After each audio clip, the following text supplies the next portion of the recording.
So Duncan Mackenzie over a penalty. So what can go on from this? Yeah man, the panel line referee, where you check?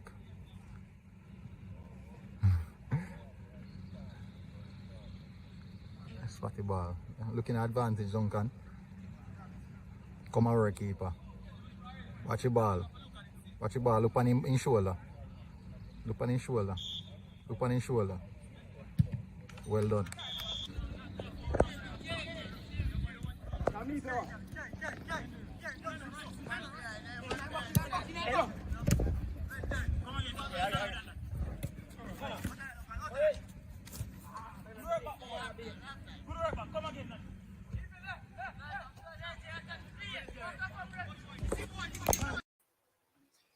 All right, so welcome again to Military Guna TV, MG Sports Media, Sports TV. So, a lot of combination going on. As you know, recent situation. I have to rebrand the channel just slightly. Still haven't got the banner for the channel as yet, but most definitely we will recover all of those things. I do hope that everything is okay with you guys. I do hope that everyone is doing fine. Now, we're gonna touch on a few things. As you guys know, most of you guys already know that Vin Blaine, at this particular time, let me see. At this time period, Vin Blaine has gotten the confidence and the go-ahead from the Jamaica Football Federation in continuing to be the head coach of the Reggae Girlz. Now, this has caused some serious backlash from the fans, and also what to expect from the players. Now, I have a few questions here that we're going to discuss. But the head topic of the day is Vin Blaine. I know we're going to speak about the Reggae Girlz versus the JFF. We're going to speak about Vin Blaine versus the JFF. We're going to speak about the Reggae Girlz versus Vin Blaine, and also two other aspects: Vin Blaine objectives and desires, and the Reggae Girlz intent and objectives. So, hopefully, guys are doing good. Before we get into the details, I would really appreciate it if you guys smash that like button. As you know, people, it's tough. It's tough. I'm trying to get back the channel on the forefront. I want to get back the channel on the forefront right now, so I'm gonna start doing a lot more lives, as you can see. But it's definitely a part of it. It's definitely, most definitely a part of it. So guys, I would really appreciate it if you smash that like button. Hit the like button, people. It will really help the channel. It helps the channel based off the slum, and you guys know what happened. It actually helps the channel and in rediscovering most of the subscribers and also the persons who normally tune in to the content. So I would really hopefully, guys, I'm really hoping that you guys hit that like button, because it actually helps. I will also invite persons to come on. I'm going to drop the link so you guys can come on as well. So this is not only about, I want to hear what your guys thought on the situation. It's for me, it's a strange one. It is definitely a strange one for me. What I'm going to do, I'm going to bring up the article that was published on the Gleaner. So I'm going to bring up that article so we can have a, what's happening here?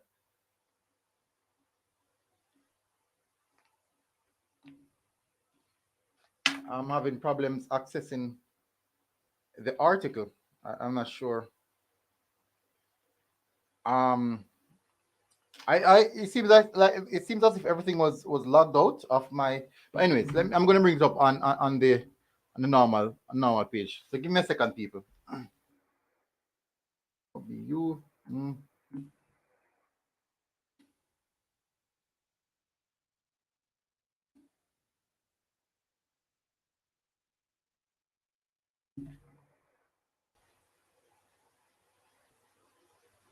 So I'm just saying, I'm just starting on some stuff, people.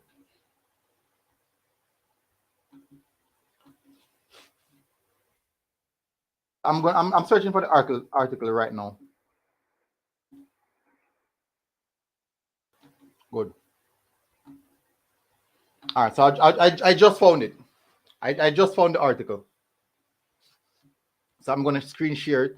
I'm going to read the article first, then I'm going to get into the details of what of my thoughts and what I think is the most preferred decision to be made by Vin Blaine. As you can see, do apologize about the background. Let me fix some stuff.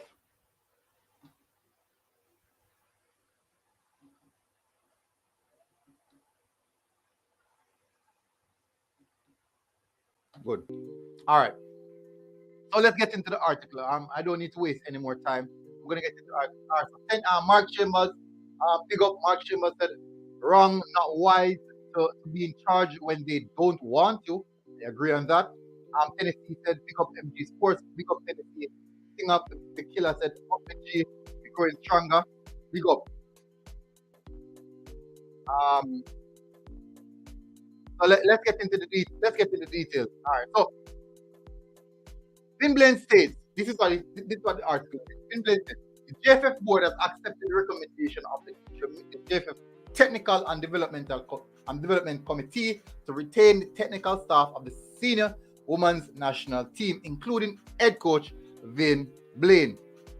In its report, subsequent to an initial investigation into the concerns expressed by the team members, the committee and I need to get my earphone.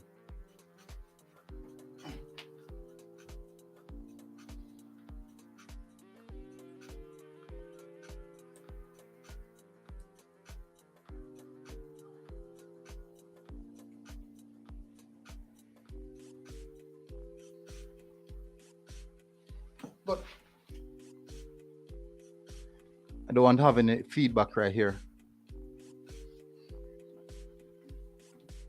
Okay, so where was the committee cited there was insufficient evidence to warrant any such change in personnel at this time. So quite strange that the committee is actually saying this, that are in regards to evidence. Must have been something that Vin Blaine brought forward to the committee, basically to retract or to oppose what the females as the Reggae Girlz team Reggae Girlz have said to the technical committee. Let's go to it. According to the report, it is in the best interest of the JFF to continue on its present course.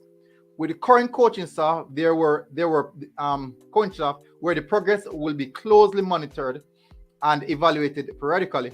Further, based on the results so far, with less than 2 months before CONCACAF Women Qualifying Tournament gets underway in Mexico, the board felt that introducing change at this time would not be prudent.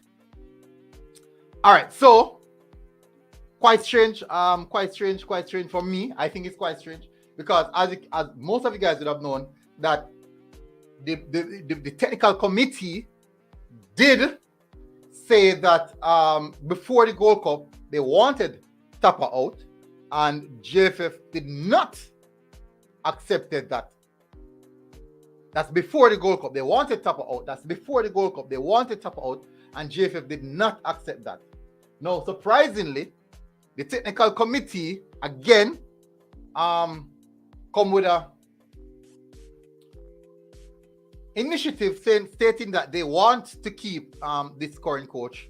And the JFF would have went with it.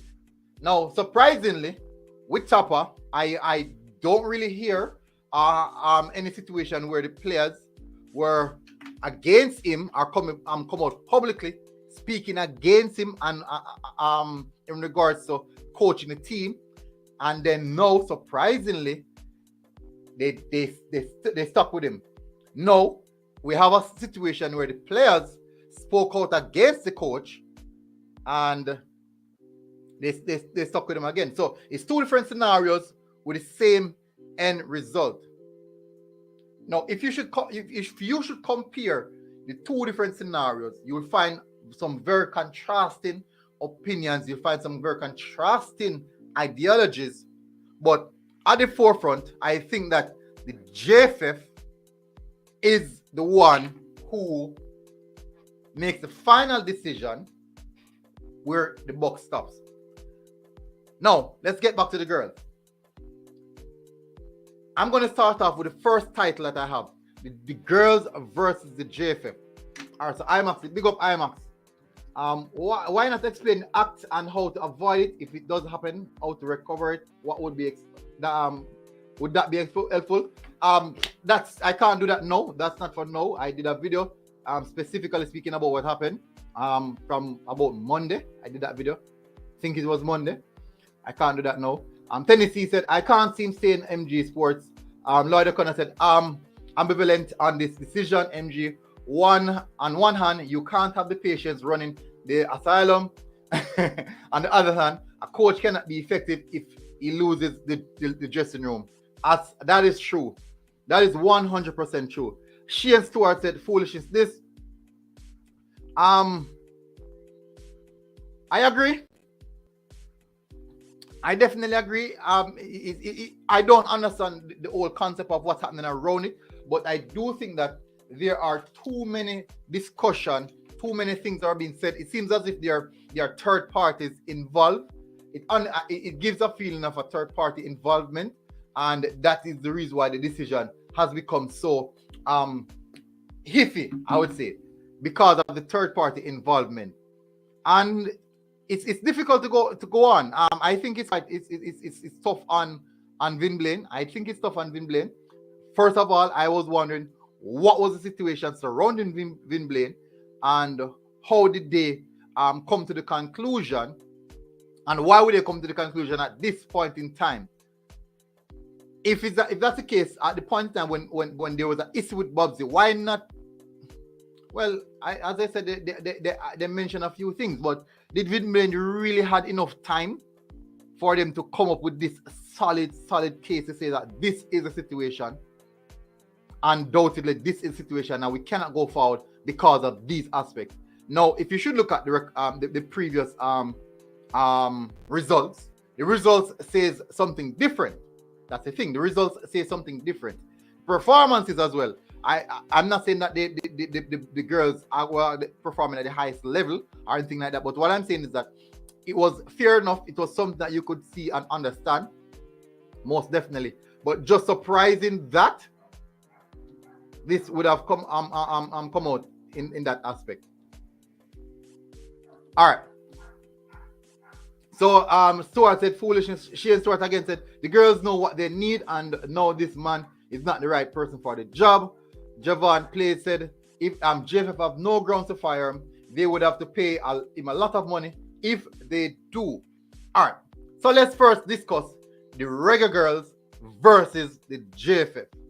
Now, with the Reggae Girlz going through the formal procedure in writing the letter, addressing the letter, sending it to JFF, and now this letter has been leaked. Who leaked the letter? Who leaked the letter? So that's a big problem. So that's there, right? That in all aspects is a trust issue between the girls, the Reggae Girlz, and the JFF. Right there and then, trust has been broken between the Reggae Girlz and the JFF. So that is the first issue that I'm having with the Reggae Girlz and the JFF. No, that's the first issue, trust. Going forward, will the Reggae Girlz believe that if something to happen on the journey to the championship or to the World Cup, would the JFF have their backing? Would the JFF go all the way out to support the girls, knowing that they didn't support them at this point in time, in their time of need? Right at this moment. Because if the girls should go out of their way and write a formal letter to the JFF, it most definitely means that something has been bothering them. Something must have been wrong, and they wrote that letter. Bear in mind, put aside the whole aspect of the likeliness of a third party. We're discussing specifically the Reggae Girlz and the JFF. What will now be the relationship between the Reggae Girlz and the JFF? Do you think that the Reggae Girlz will have that much belief? As I said, trust is broken. The Reggae Girlz will have that much belief in the JFF on any form of project that they want to bring forward. even the technical committee, because the trust has been broken, the belief system is out the door. So these are the factors that's going to affect the relationship between the Reggae Girlz and the JFF. Between the Reggae Girlz and the JFF. And I do 100% believe that it will turn sour quite soon. It will turn sour quite soon. So, we are now going to address Vin Blaine versus the JFF. Vin Blaine versus the JFF. Now, I do believe one of the main reasons, just as what Javon Play said, that JFF did not want to make the decision, and I do think that his contract and the money that they would have to pay him off is a big factor. I do believe the money is a major factor in them making this decision. Raja Bailey said, up MG, big up Raja. Mikey Ballin said the JFF is removing Marley from girls. From the girls. This is why they are staying with Vin. It's a power move. Yes, fine. There's nothing wrong with doing that in regards to removing the Marley from the girls. But bear in mind that the girls are the one who wrote this letter. And Marley, she's one of the person who literally rise up the Reggae Girlz. We haven't seen that in a long time. She's the one who, through thick and thin, really stuck out her guns and helped up the Reggae Girlz. And look how successful they are right now. Look at what they're doing right now. So, if it's a power play, that's a serious one. Big up MPEC. Lido Connor said, coach, whether Blaine or someone else could ask the same question, MG. Will the JFF back the coach in the future mutiny? In a future mutiny? What precedent are we setting when the girls call a shot? That's a very good statement, and I really respect that statement. Now, does Vin Blaine, would other coaches look at this situation and say, okay, so they get rid of Vin Blaine. The girls wrote a letter and they got rid of Vin Blaine. The girls wrote a letter and they got rid of Vin Blaine. Now, if they want to hire me, what if that same letter should be replicated and sent to me? Will I get the backing of the JFF, or the girls will just get the right away immediately?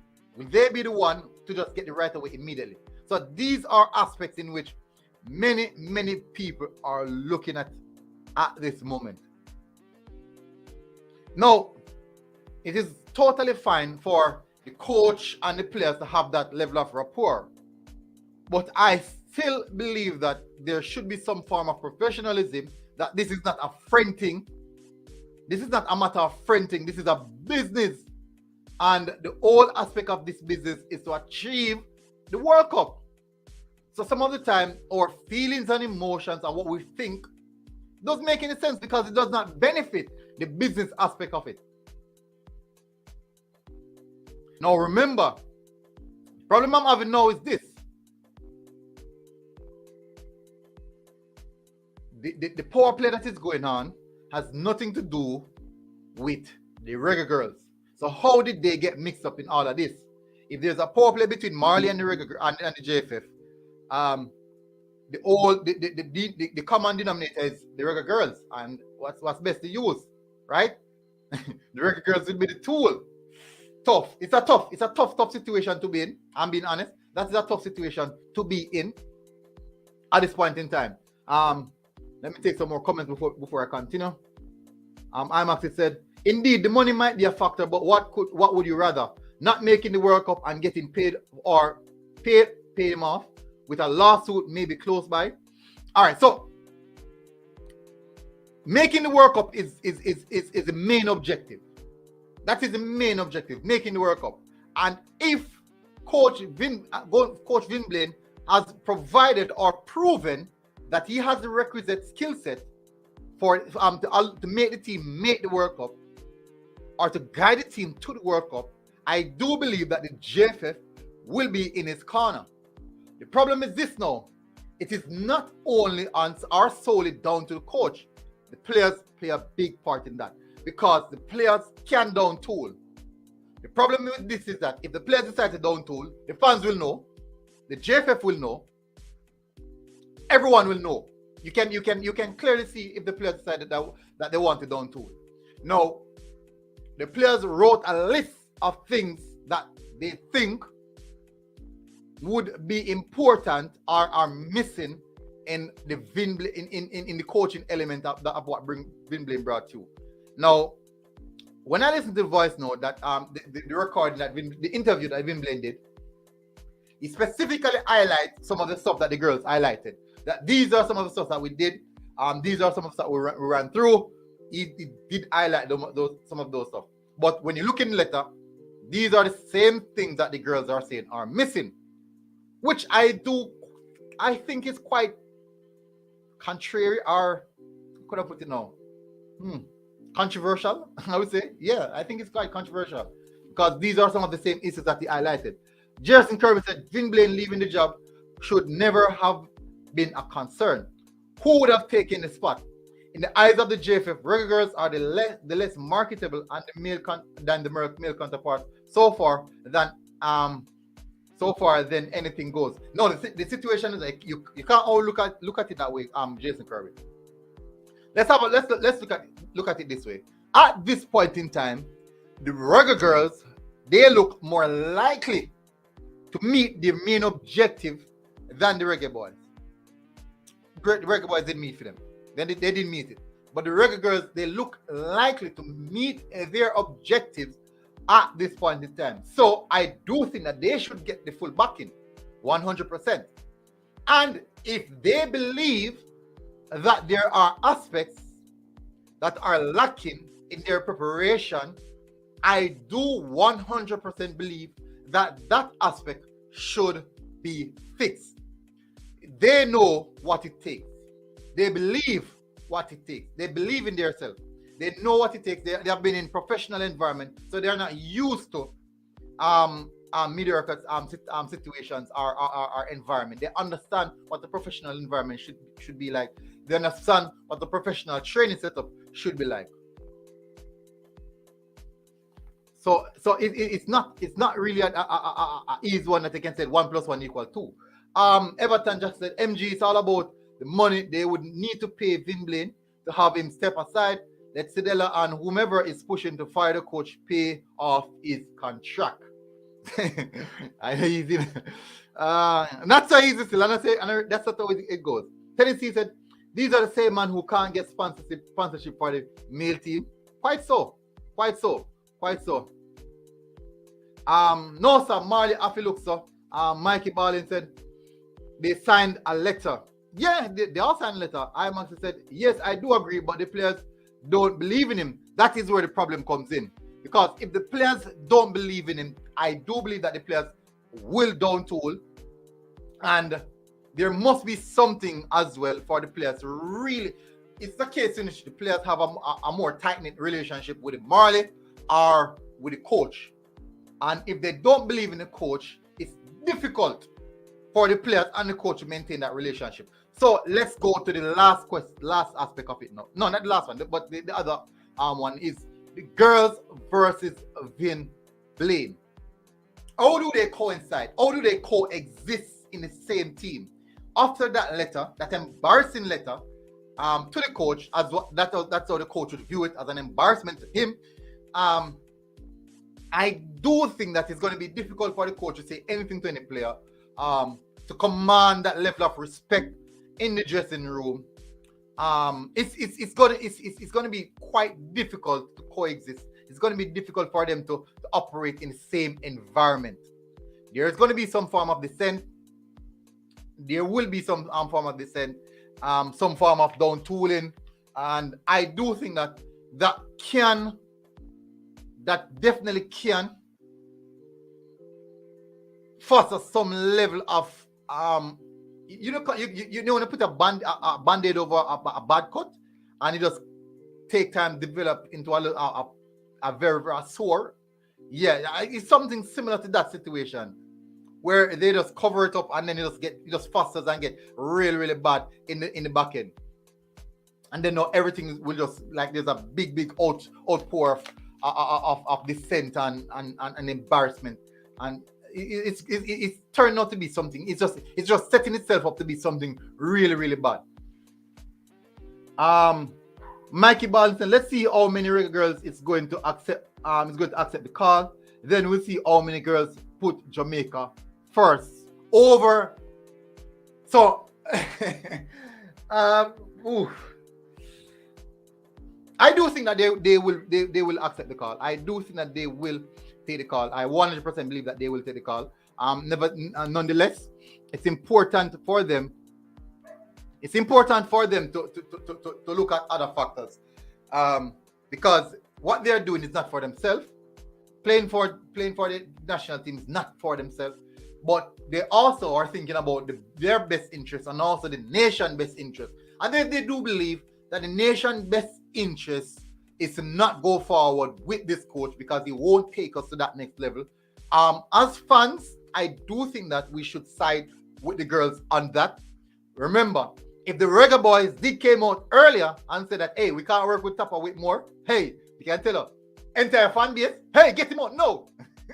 Get him out, no. If the Reggae Boyz did the same thing and said, oh, hey, we can't work with Tapper Whitmore anymore, or we can't work with Pollard anymore, fan base, get him out, no. We know him not good, him can't do this, him can't that, get him out right now. That is us as fans. But when it comes down to the Reggae Girlz, I think it's not, I think it's because we're not, I think it has to be with an emotional connection. Most fans are more emotionally connected to the Reggae Boyz than the Reggae Girlz. So I do think that's an aspect of it. But in the same sense, we have to respect what the girls' decision, because if they are going to go out their way and sign that letter, it means that there's something definitely there. Sheridan said, no disrespect to my fellow Jamaicans, but I don't believe that an unprofessional federation could hold the coach liable for unprofessionalism. This is across the board with our team, right across the girls, the boys, the youth as well, the under 20, whatever. It's just a part of it. Karoom Hugh, big up Karoom. What I want to see happen, what do you want to see military? All right, so for me, let me take this out straight. For me, I can't say that the girls are performing badly, so get rid of Vin Blaine based on performance. I will not say get rid of Vin Blaine based on performance. But what I would say is let him go based off the girl's letter. Not because of the issues written in the letter, but because of the girls writing that letter and send it in. It means that they have no respect for him. Because if they did have respect for him, whatever situation or power play that is happening between JFF and the Marley, the girls will have stand on one side and said, okay, we have the World Cup to focus on. We have the championship, CONCACAF championship to focus on. You guys deal with that. So leave us out of it. Let us focus on the pitch issues. Let us and the football team focus on the pitch. But if the girls went out of the way and wrote that letter and signed it, and whosoever co-signed it as well, I do think that he himself would have to step down, or the JFF should have went and make the necessary step and do the right thing. But there's also a backlash to that because if the JFF would have taken that letter and dismissed Vin Blaine due to that letter, any coach that is coming into the job would want to know that they have the full backing of the same said federation. Will that give them that letter or that dismissal of the previous coach, give them that confidence that they will have the same or same level of backing, or they would get the backing which is needed to perform their duty. That there, I do believe, is like a two-headed sword. It's definitely like a two-headed sword, and one that is hard to solve. No, it's important, but I do believe that the JFF did this. It's important that the JFF and what's his name? Oh, and Vin Blaine sit down, and even the technical committee sit down and say, okay, these are the issues that highlighted in the letter. Now, what we want to know is, what is your decision? What do you want? What do you want to do? Do you want to continue working under these conditions? Would you really continue working under these conditions, knowing to the fact that these are the same persons who wrote that letter?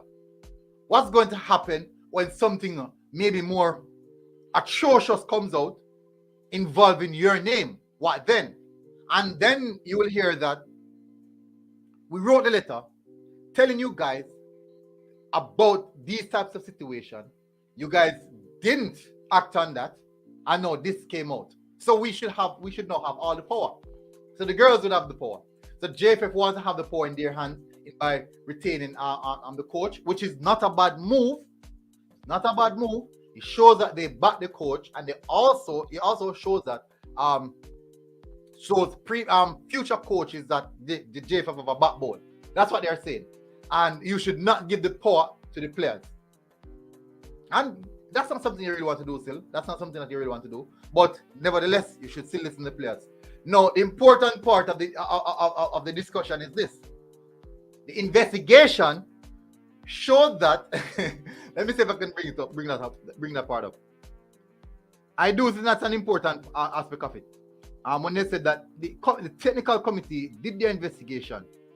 In this report, subsequent to an initial investigation into the concerns expressed by the team members, the committee cited that there was insufficient evidence to warrant any such change in personnel at this time. Now, since so many things came out public, would it be wise to release the investigation? Stating that, okay, not the aspect of the investigation, stating that, okay, so for example, like they said that after match analysis, what evidence are there that there's no after match analysis or after training analysis? What evidence are there? It's a case in which you can ask all the players, is this true that there's no after match analysis or no board work being done, or no team meeting to address smaller factors? So are these the aspects of the investigation? So these are the questions that will be asked. These most definitely are the questions that will be asked, and these are the highest of concerns. That's it. These are aspects. So as I said, it's not as easy as just putting one and two together, guys. Oh, as I said, people, guys, smash the like button, people. It's the best way to help the channel at this point in time to get the channel back on track by you guys hitting the like button. It helps with the visibility. Big up Alex. Karim Grant said the good thing is that the girls want to qualify, so I think they will finish third and try fire the coach again. I say the girls are going to go at it again. The girls are going to go at it again. Karim said I come to this. These players have worked with the coach before. Yes, they have. Surprisingly, Karim said, do you see anything for the coach to lose the job? No, he's just going to collect some money. Fabian Full said 39 in the house, only 21 likes. Come on, people, big up. People smash the like button. I'm actually said LOL. So would you avoid lawsuit after firing? Remember now, lawsuit. I think for example, if they didn't learn from the type of situation, that means that JFF really not learned anything at all about lawsuit and firing coaches. That is the reason why a club like you have other nations who can just fire coaches, because in their contracts they do instill some small details in their contract stating that at any point in time your objectives, so for example, stating that your objectives are not being met, we have the right to terminate your contract and paying you off without lawsuit. Or if there's a complaint or some form of you have done something out or contrary to your duty, we have a right as well to terminate your contract. These are in contracts. unless the JFF need a lawyer. Never go contact my lawyer, my lawyer friend. So my lawyer friend, never go contact him. It seems that they would need a lawyer. If they can't fire someone without worrying about lawsuit. Because these things must be in contract. And you have to fire them based off. Listen, when you're firing someone, you are going to look for something in their contract which is a basis in which you can fire them on. So for example, when I was in the military, they can kick me out of the military at any point in time when I do some particular stuff. So for example, discharging of my firearm, of my weapon legally, I can lose the work for that because that is in breach of my contract. So these are things that are in Vin Blaine's contract. It won't be as stringent as those that I just mentioned, but these are things that can be in contract that if this particular objective is not met, we can fire you. If one of these situations should arise, we can fire you. So these parts of the contract normally, these things are normally in the contract. Singer the Killer said, I don't share the same sentiments though.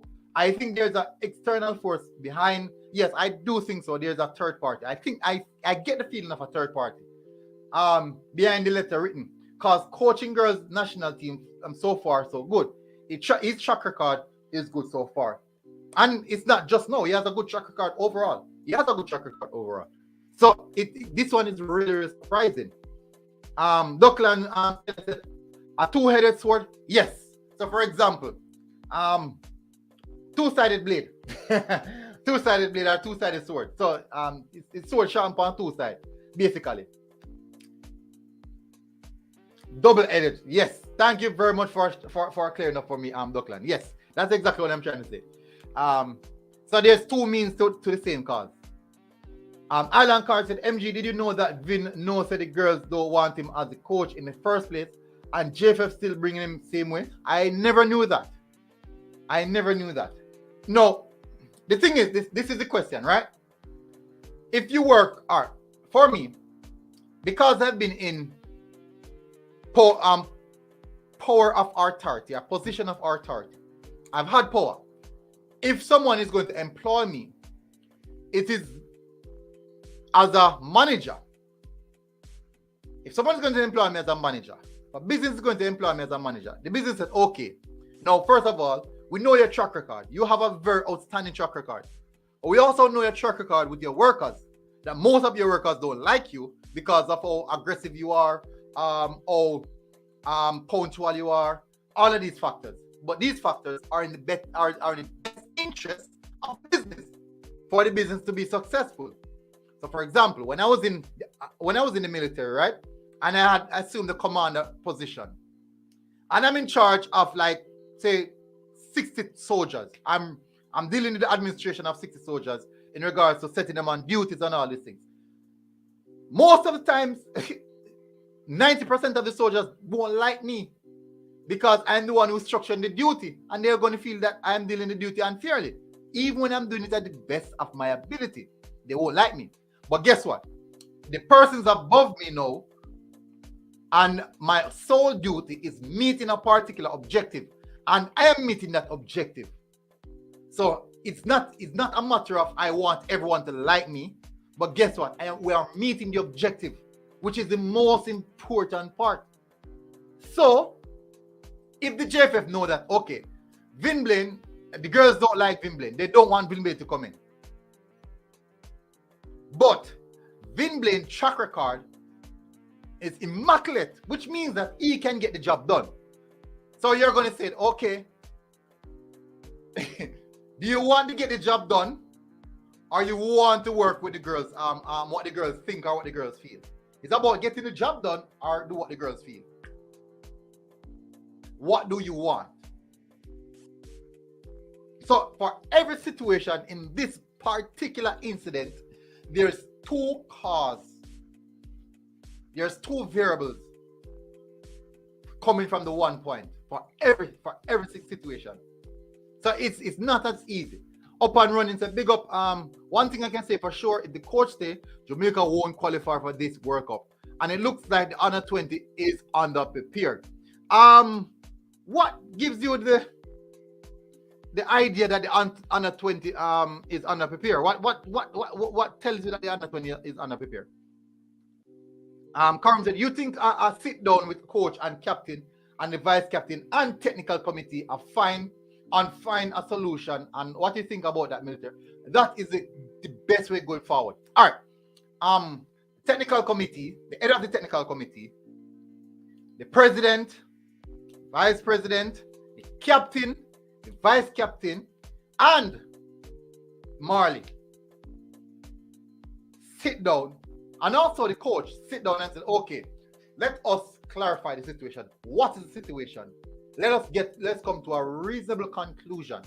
What can we do? Because at the end of the day, we have to take away our personal feelings, because the most important thing that we're here to discuss is qualifying. That is the most important. Nothing else matter. The talk could have bucked a little bit more. That no matter. The most important thing is qualifying. Because at the end of the day, when we qualify, everyone will be smiling. When we qualify, everyone will be smiling. But, Karoom, if the girls genuinely believe that this coach cannot make them qualify, you will have to stick with the girls. Despite how we feel about the coach, we might not have any form of ill will towards the coach, because he's a good guy. I've never spoken with him before, but he's definitely a good guy. I've heard him speak as well, on many different platforms. I've heard him. He's a genuine person, really outspoken person. But it boils down to the main objective of the day. Singer the Killer said, bring a new coach right now will disrupt the chemistry the team have now going forward. That is true. And we're so close. Why is it that we have to make these big decisions a little bit before our leading up to we have the big upcoming events in the football in football? We have too much issues. Too much issues always alright. I don't like that. Science said, big up Science. The girls just formalized that what the fans say all the time. Local coach is not good enough to take our team over the top. The track record is there to see. Going back to that now. We're going back to that. You know, sir, we're going back to that. You see those saying, it's funny, you know, that we are saying that the local coach is not good enough. Paul Hall is not a local coach. Paul Hall come in and do a job. People say Paul Hall not good enough. What do we want as fans? What do we really, really want? What do we want? And if you follow the fans, you know, because we all are fans, we believe that we are always right. We think we're right. We always believe that we're right. And we can make the best decision possible. And the truth is, in any football right across the world, politics plays a big part. Any football. Just check it out. Check it for yourself. Every single national team set up, club football, just check it out. Check it out for yourself. Politics is heavily involved with all of them. I would advise you guys check it out for yourself. I actually said, believe the girls. Vin never seem as if he cares. I can't say that. I'm not sure. I'm not sure. I don't know. I can't read a person like that or read their demeanor. Karoom said, why Jamaica football team like a soap opera and everybody business? Why? We don't know. Jamaica, we love contention. It look like you know see what my video will grow on it be a fighting and Jamaica right now. Jamaica, the entire country is in chaos at this moment. We don't know. Come like all the way suffer from lead poisoning. It seems as if we're all suffering from lead poisoning. But too much chaos, Karoom. Too much chaos all over the place. We love excitement. We love controversy. I think we love controversy. So, for example, most people gravitate towards controversy. I think of Jamaica. I don't even think it's Jamaica. I think it's the world. We love controversy. That's a big part of it. Dockland said JFF basically said the majority of the girls are vindictive liars. Whoa.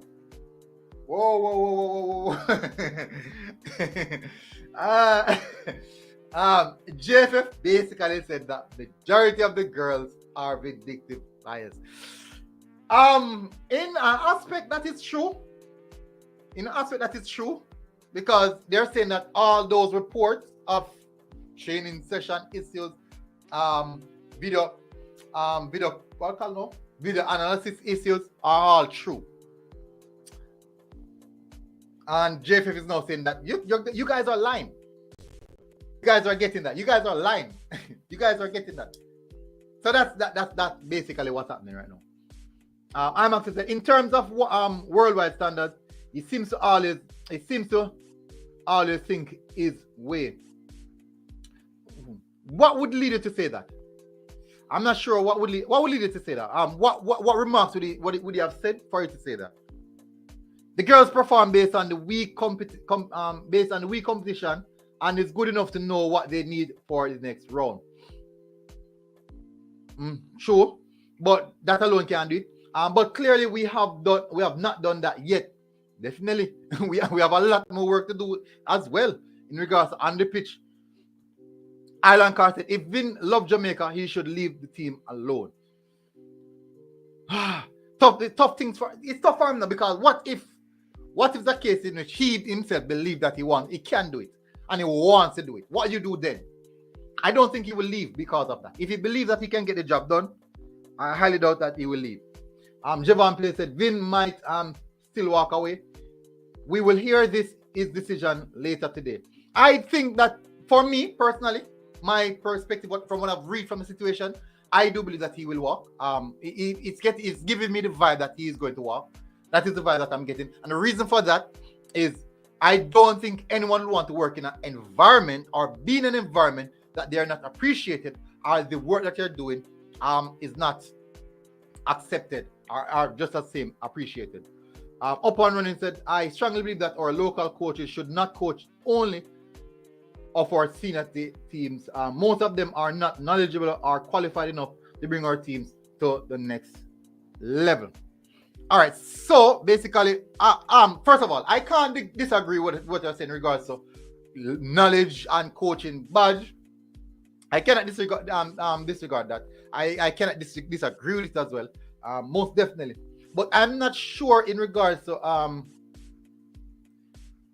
they might have the knowledge, but they're most definitely not qualified in regards to paperwork. But I can't say that they're just not good enough. I can't say that. Coaching is not just as simple as we look at it right here. That okay, this man have that, which means that he's automatically better. It's just funny. So for example, let me give you an example, right? So up and running, you have a master's in architectural drawing, and I have a bachelor's in law, criminology. Does that make you a more qualified professional than I am because you have a master's and I have a bachelor's? Or does that make you smarter than I am because you have a master's and I have a bachelor's? So there's context. There's so many different contexts. The whole fact is that it's the same field if you should look at things. But they do have the knowledge, but I do think that coaching education should improve in Jamaica for us to see even a better Jamaican. And you know what the funny thing is, I because you guys let me see if you guys can see this. Okay, no, I won't do it. I was going to go show you guys a pyramid, upside down pyramid, and also a normal pyramid. I was going to use let me see if this can work. No, this can't work. I was going to use an illustration and show what's wrong with Jamaican football. Many people don't really look at it that way, but I was definitely going to show you. Karim said, military, I want to ask, a 16-year-old can sign a contract before he or she turns 18 anywhere in the world? Nope. No. You cannot sign a contract. You cannot sign a contract. But there can be an agreement. There can be an agreement, not a contract, but there can be an agreement. Can be verbal, can be written by the parents, but not the player. Not the player. The player cannot sign a contract. He cannot sign a contract. But there can be an agreement between the player, guide, probably agent or anything like that. So it would state that. So for example, let me see what it would say. They would say that. So for example, Karum, say you're a 16-year-old. Me know. All right, so, you're a 16-year-old and I am an agent, right? And a club such as Barcelona want to keep you. But you cannot sign a contract and that's it. But they want to keep you. What they do is I as the agent would have signed a contract stating that one of my clients would most definitely probably put a name and it's a Karim Huey will sign at age 18 when he's eligible to sign a professional contract. I would give consent to it or something like that. But the player himself cannot sign the contract. Karim Grant said, so we're just going out. We're going out. We are calling Marley a third party. We're going to out there calling Marley a third party. I never said Marley was a third party. I never said that. I said I believe that there's a third party being involved. It gives me the feeling of a third party being involved. Well, and let me clear it up. I never said that there's a third party. I said this gives me the feeling of a third party being involved. That's the feeling that I get from it. No, I never said that there is Marley is a third party.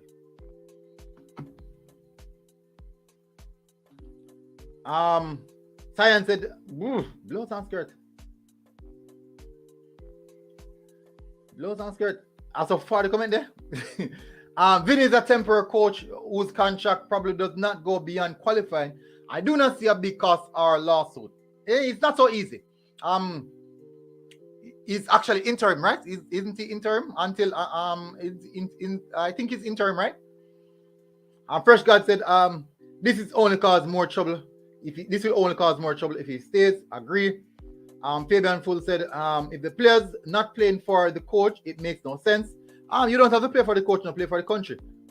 Project 30 said they're underprepared because they're not fit. They play slow and they can't even beat Arnett freaking B team. You weren't at the game, you know. You're watching. You know the funny thing about it? Watching football on TV and watching it live is two different something. Two different things. Two vastly different things. I think you should watch the team play for your out of your two eyes. The thing about it now, I can't come here and say that they are the best thing since sliced bread, or that they are better than this or they are better than that. I cannot say that. But I would advise you to look at it for yourself. If you're in Jamaica, go by to one of the trading sessions. I'm not even sure if you can. Wow, it's tough. All right, go to one of the Jamaica Premier League games. If you're in Jamaica, go to one of the Jamaica Premier League games. I would advise you to go at one, and I would definitely see your perspective at that point in time. And if you're at the game, most of the games I'm at the game. So just show me. Just show me on Instagram or even Twitter. And we will sit and talk about the game. So you see, when we see things on TV, it's vastly different. Because what we do not see is what is happening off the ball. Most of the time we're seeing where the ball is going, what's happening with the ball and the ball. Because if the cameras are tracking the ball.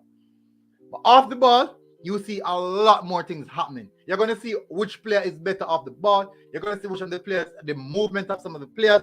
You're going to see the player's personality. Because some players lose the ball and they just turn their back and start walking. You can see those stuff. You don't see those stuff on TV. You will not see that on the TV. So I'd advise you to go and see for yourself before you come to that full-blown conclusion.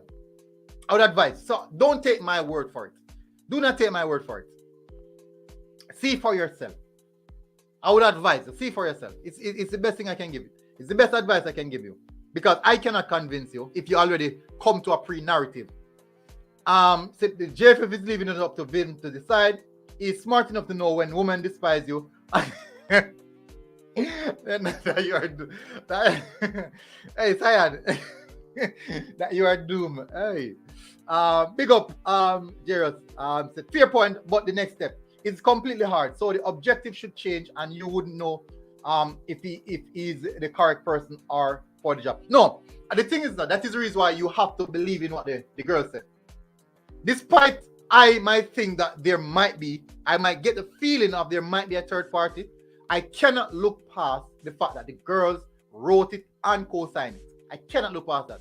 And if the girls believe that they cannot progress with this coach, I myself would have to side with the girls. I would have to side with the girls. And I would definitely say that if this is the situation, then I would believe that JFF, if knowing what I know, which is not much, based on what I'm seeing, it would be the wrong decision made by the JFF to keep him in the position. That's what I would say.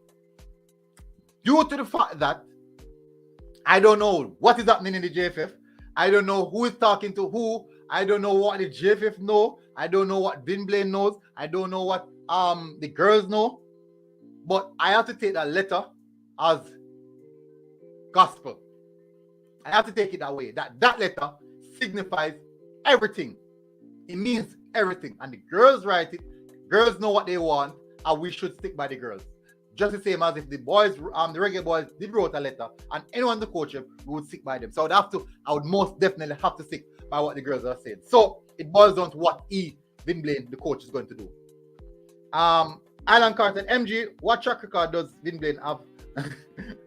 Yep, come on, I can search. Like, all right, let's go on Google and Google it. No, me not got no time. I run short on time. All right, so Alan Cart, I will do a show on that, and most definitely I will do a show. I'll do a show on that. So later, one time we find out the full history, then we'll do a show on that. Carl said, "What role Marley play with the present girls team?" I think like something like a management, like deal with sponsorship, getting the team ready in regards to booking and all these aspects. I do think that is their role. So they're basically a representation of the team. Gerald said, I am willing to bet all this comes down to money. JFF can't pay off Blaine, even though they were the ones who hired him on a contract. They must know they can pay him, though. If he time period ended there for. Fresh God said, if we qualify because they don't want to play for the coach. What do you mean by that? That not finish, Fresh God. Science said, every coach looks good in a CFU leg of qualifying. No, sir. One the team no beat up. Them look good. them look good. Them don't look good. Them don't look good. One the team no beat up. MG, the Under 20 has not played an official practice match, and they don't even know their team. And the coach said that he hasn't started to put his playing style on the team, so this Under 20 is under the period. Well, when did the coach say that? When did the coach say that up and running? You do an interview? Up and running, the coach did the coach do an interview? Did he say that he hasn't put in the playing style as it? If so, maybe me don't know. If so, that would be sad in regards to playing style. But that would be contrary to what I've seen. Hey. Gerald said the girls are no, the girls are at some places at the same place the boys were before they failed.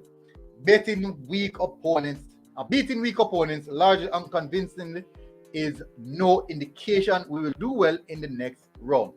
True. When they beat up the weak opponents, it gives them a little of confidence. So, yeah, like you can get the job done. And then when you face some of the really tough, slap in the face, reality. Tough. Jero said maybe that's why the girls aren't Blaine out. I'm have to stick with Blaine. Carl said we're having an issue now, local coaches versus overseas coaching. That which one better? You need to have that debate, military. How much overseas coach have improved our football or qualified to any World Cup? One. The one time we back up. In regards to improving, John Barnes did a really good job in regards to getting us playing some good football, but it wasn't a long duration. Wow. Schaefer. We didn't play pretty on a Schaefer. We kind of hold some possession on a Schaefer. We play a little bit better. Play some good opponents as well. Yeah. Paul Hall now looking like he's implementing some good stuff. So yeah, you can definitely say that the overseas coaches have come in and implemented some of their class and show their competency with the team. But none of them we haven't seen. We have seen failure. We are still seeing failure. Can you imagine? We're moving even if Paula don't work out, we're going back even tougher again. My word. Don't you want to say? It's tough in a room because we haven't seen any major great success from the Reggae Boyz to say that. Right now, the Reggae Boyz entirety want a total revamp, personal ideology, all of this. Just want a total revamp. Karim said, "This is that is the key word, appreciated." Yeah, and I don't think Vin Blaine will be appreciated again. I will have to explain myself. Okay. Karim said, I don't think they have the problem with him. They have a problem with him as coach. I think they don't think he's a good enough manager to tactically take them to the higher level, which is a good way to look at it. And if they don't, you have to side with the girls. Military, stop it, bro. That two different field. Coaching in Jamaica is poor. Well, you have good coaches in Jamaica, but not all of them you're seeing. May I tell you that? So, for example, many people are calling for Butler to coach even the senior team. Butler is a good coach. He's a very, very good coach, but you don't see him. So you have coaches like him who you won't see, but they are quality coaches in Jamaica. But it's just unfortunate that these are the persons who are not actually on the forefront. Ishmael King said, didn't Schaefer have all the required badges? Yes, he did. Karim said, agreement is is a contract. All right, it's not a full-fledged contract. Contract has to do with a lot of citations, but you can come to some form of pre-agreement, but it's not a full-fledged contract where you have money being exchanged and all those type of things. Karim, the local coaches of the JFL teams year-round for up to 4 years, and the team can't seem to improve through the years. Up and running. When last I watched a JPL game, I not talk about for your team, I talk about go the game, go watch a game.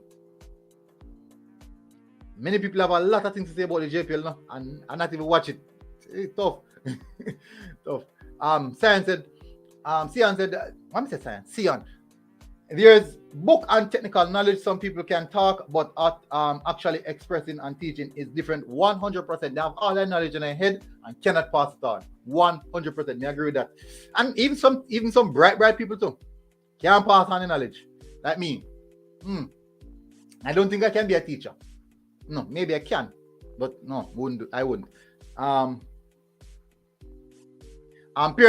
Their parents can sign the contract on behalf of the minor. Depends, because if money involved, it can be illegal. Just the same as schoolboy football. No schoolboy football can get any contract regards with money. So, for example, they sign for a club say, okay, we're gonna take care of school fee. We're gonna buy a school. We're gonna take care of traveling expenses and all those things. But they can't say, okay, we'll pay you. They can't say we will pay you. It's illegal because they're under the age to work. That's just normal humanitarian aspect. NG, we need to put pressure on all the football stakeholders involved with Reggae Girlz to put their heads together and figure out how to pay off Vin Blaine. Only way to find a satisfactory solution. I don't think personally, I don't think it's a big payoff thing. The payoff thing many people talk about. I don't think it's that big. As somebody mentioned that he's actually remember I said Busby was the original coach. Issues then they appoint Vin Blaine. Wasn't me still me have to confirm if like interim or get officially a coach job. But I do think that they foresee something in the contract. IMAX said I might have to challenge you on a few of those points. No problem at all. I've never listen. I can be wrong, I'm not saying that I'm 100% right now. I can be wrong. I can most definitely be wrong. That's just it. I can most definitely be wrong. I am here for correction as well. We concern ourselves the best. We consider ourselves the best when we haven't achieved anything though. We are suffering from a superior complex virus. We have to go to a certain level. We go to a certain level and no further. That's a good term. A superior complex virus. That's a very, very good term. But I think most people said we can be the best. I'm not saying, I'm not sure if people say we are the best. I do think that people said we can be the best. But if you look at certain aspects, like let's say track and field, like sprinting, I think you can rank Jamaica in number 1 in the world in sprinting. We have basically most athletes. From your born and grow Jamaica, you're an athlete. All due to the mongrel dog them. But anyways, you have some form of athleticism in you. So maybe that transcends into us, the reason why we're so good in athletics. So for example, I run 10.66 in champs. I run about 11 flat from grass. I'm in high school. Then the time there, I couldn't run for a national team. But guess what? I couldn't even win. I couldn't even come second. I couldn't even make finals in class 1 at champs. That. So go for sure. But that's a very good point though. That's a very, very good point. I do think that we have to reevaluate how we think about ourselves, how we look at football. I honestly believe that we need to look at football on a different perspective, on a different scope. As I said, I wanted to show you guys illustration. Let me see if I can do it. Let me see if I can do it. No. I can't do the illustration. Up and running said, since 1999, Jamaica youth teams have qualified for 3 World Cups. But they failed to qualify for 17. That is 50% success rate. Would anyone call that a successful program? No, that's not. So how can you watch the EPL and comment on it? That's a good question. That's a very good question. Remember, so for example, you look at Leon Bailey, who's playing in the EPL, and many would say Leon Bailey probably can't play no well if you go back to Germany because I injury card and all and something. But people say Leon Bailey not good, and all because of injury card. But you can watch EPL. The thing is that the quality and also how diverse the EPL is. You have many different people from different backgrounds and different nations playing in the EPL. Many. Versus in the Jamaican football, you only have Jamaicans playing. So you can't use any. So for example, you're gonna say like Kante, N'Golo Kante, who never did play professional football. Look at the level that he's at right now. But you can use the basis of where it's coming from versus where it's right now. You can't do the same with the Jamaican football because everyone is at the same level. You can't say that. And most people watch EPL for years, and that just become the landmark or the mass mark of what football should be like. And truth is, most of the time, the Spain team then beat up the EPL team like when they go finals.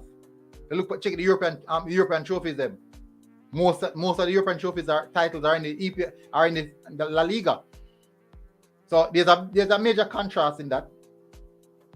So but people automatically when they watch Jamaica football, them have a narrative already. So it's tough.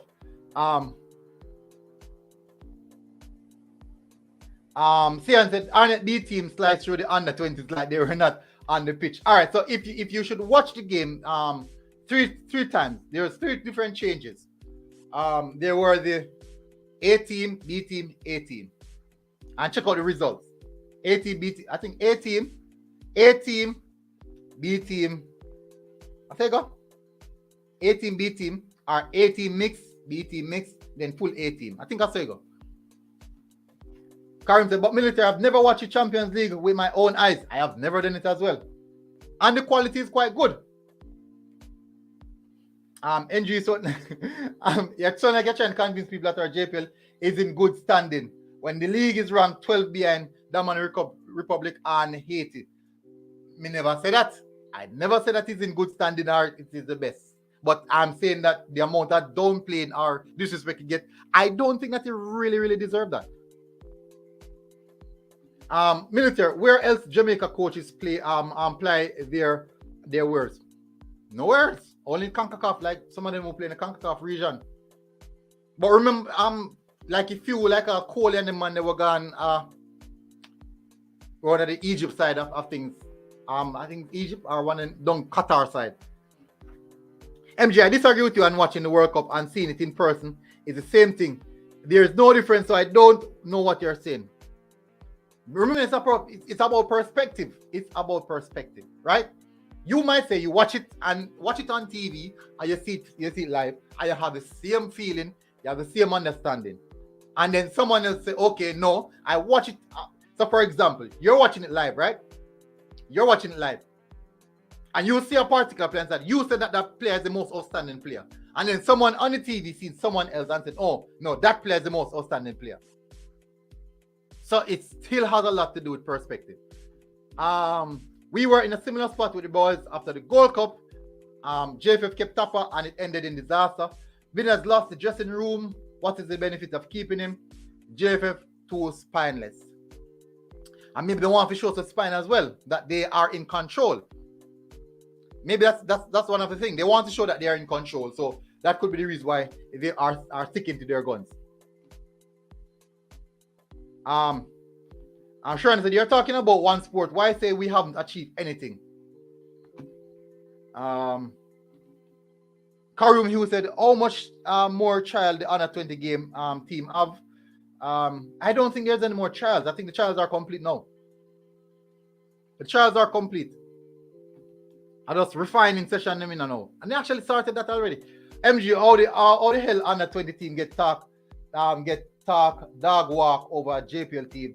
That is a disgrace. All right, so look at this island card. Most of the under 20 players are between the ages of 18, 19, 17, 18, 19. Most of the players, 17, 18, 19. That's the age bracket of most of the players. Now, when they're playing up against the JPL team, they're playing up against players who are 24, 25, 26, 27, 28, 29, 30, 31, 32. Those are the age bracket. Remember this now. Under 20 are players, young players, who are learning their craft. They are not the final product. They are not the final or finished product. They are not. No. Arnott have a player named Cephas. Fastest player in JPL. Fastest. That man probably can run 10 flat upon 100 meter. Possibly. Bullet. When you see Cephas going up against the under 20 defenders, do you really expect the same under 20 defenders to cope with a man who can run 10 flat? It's not that easily understand as how you put it. They are playing against men who are in their full prime of football versus boys who are still applying their trade, are still learning to master their craft. Under 20, 17, 18, 19. These are players who are still learning their craft. Anywhere in the world football they go, unless you find unique talent set, who people always talk about, the Allen, the Mbappe, the Saka, Smith Rowe, these guys who are unique. These are just a few out of the thousands who not developers yet at that same age. So you're going to talk about Jude Bellingham who do this at Champions League at that age. These guys are the unique set. These guys are the unique set. You also going to have those anomalies who are just unique and out of the world. You also going to have that. But look at the rest. The other 19 and 18 and 17 year olds. Look at the rest. They're not performing at that level. So they would have to go on loan to smaller clubs, to other areas to refine their art. That's just how football is. Anyone with the, in this chat that can tell me which under 20 team can beat an established Premier League team anywhere in the world? Thank you very much, Ishmael. Thank you very much. Jamaica, biggest problem is having proven coaches that have won important games, and until we accept that, it will be the same old.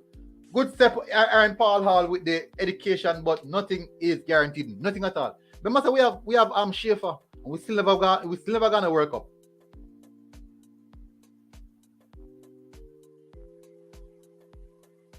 Still never gonna work up. Blows and scare people. A whole for comment, you know. A whole for comment.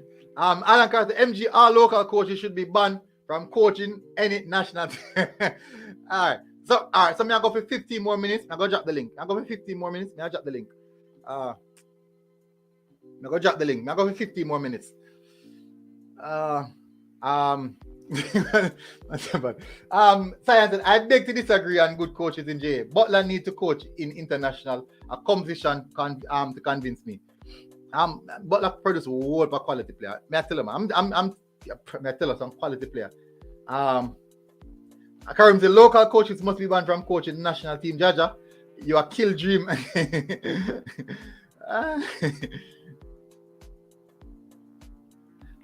Sheridan said, if you are unbiased, JPL is a hard watch when you are exposed to other league. Watch Scandinavian league, watch Australian league, watch Sweden league, watch Brazil league, Argentina league, watch all the league them. But guess what? I can't say because English Premier League is the only league I should watch because that is the best footballer player. I can't say even Sportsmax I show the Trinidad league. I mean I watch it. I can't sit here say that I have vast knowledge in football when I only watch Premier League, La Liga, sometime, Bundesliga, sometime, Ligue A, sometime, French League, sometime, where else? Sometime, but mostly English League. I can't say that. I can't say that. And then no, I'm gonna look at it and say I know everything about football. No. 2 o'clock at night time, I sit down and watch. When name? Mariapa. Because then game start 2:30, 3 o'clock. I sit down and watch Mariapa play football. So you're telling me, what? I have to do it. I have to do it. Alright, so see JD come on.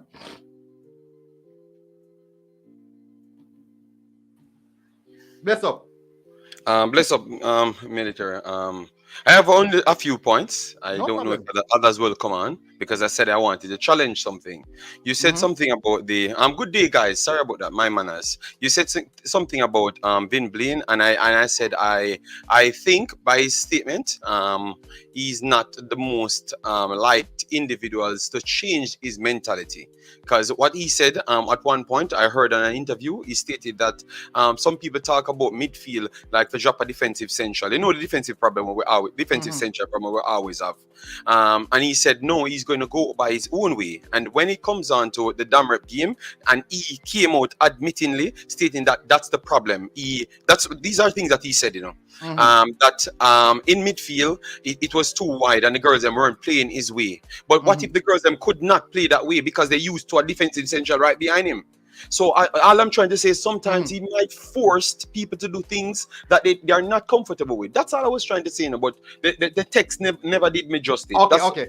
I understand that. Me totally understand that, because if he's the one who said that he will play it his way and then turn around and said that they fell short in that era, that means that he must take the blame for that. He has to take the blame for that. A right back and a left back and tell her that she's not good. Or tell her that defense line is not good. That's all right. So that definitely dash himself out that door. Him throw himself with that out that door. Him dash himself with out that door. That. So that is the reason I said that if the girls, that is the reason I said, for me, it's a sticky situation for everyone involved. So the JFF have to say, okay, we have to show some form of power play that we understand and we have the power in our hand. By sticking with Vin Blaine, they are saying that it is our decision. We are the one who make the decision right here. So they're taking away the power out of the girls' hand. Yes. Now, the problem with that is this. With the girls, as fans, we must support the girls because they know what they want. They are the one who's going to go on the field to give 100%. And if they don't believe that this coach can do that, there's no way as a fan as myself can go ahead and say, okay, we should not listen to the girls. Impossible. Specifically the fact that the girls are professionals and they are from professional environments. Okay. So I'm okay with that answer. And the next one now, when you said Vin Blaine did the job, which I would be okay with it, but I think he never followed up this first start of his conversation. He went on other programs and stated these are all things you can check, and the fans them know that he said it. He said if he knew that these girls never liked him at first, he wouldn't took the job. Then he went on TV and said from the first day, these girls never liked me, and they said they could have coached the team and do it themselves. Oh, okay. So no, let me finish then. So how much credit by that same statement would give him for the 4 wins? All right. So by that statement, even in the initial stage that he said that at the beginning coming in, the girls did not like him at the beginning, and he said that he still went on, did his job. Can't deny that. He did his job.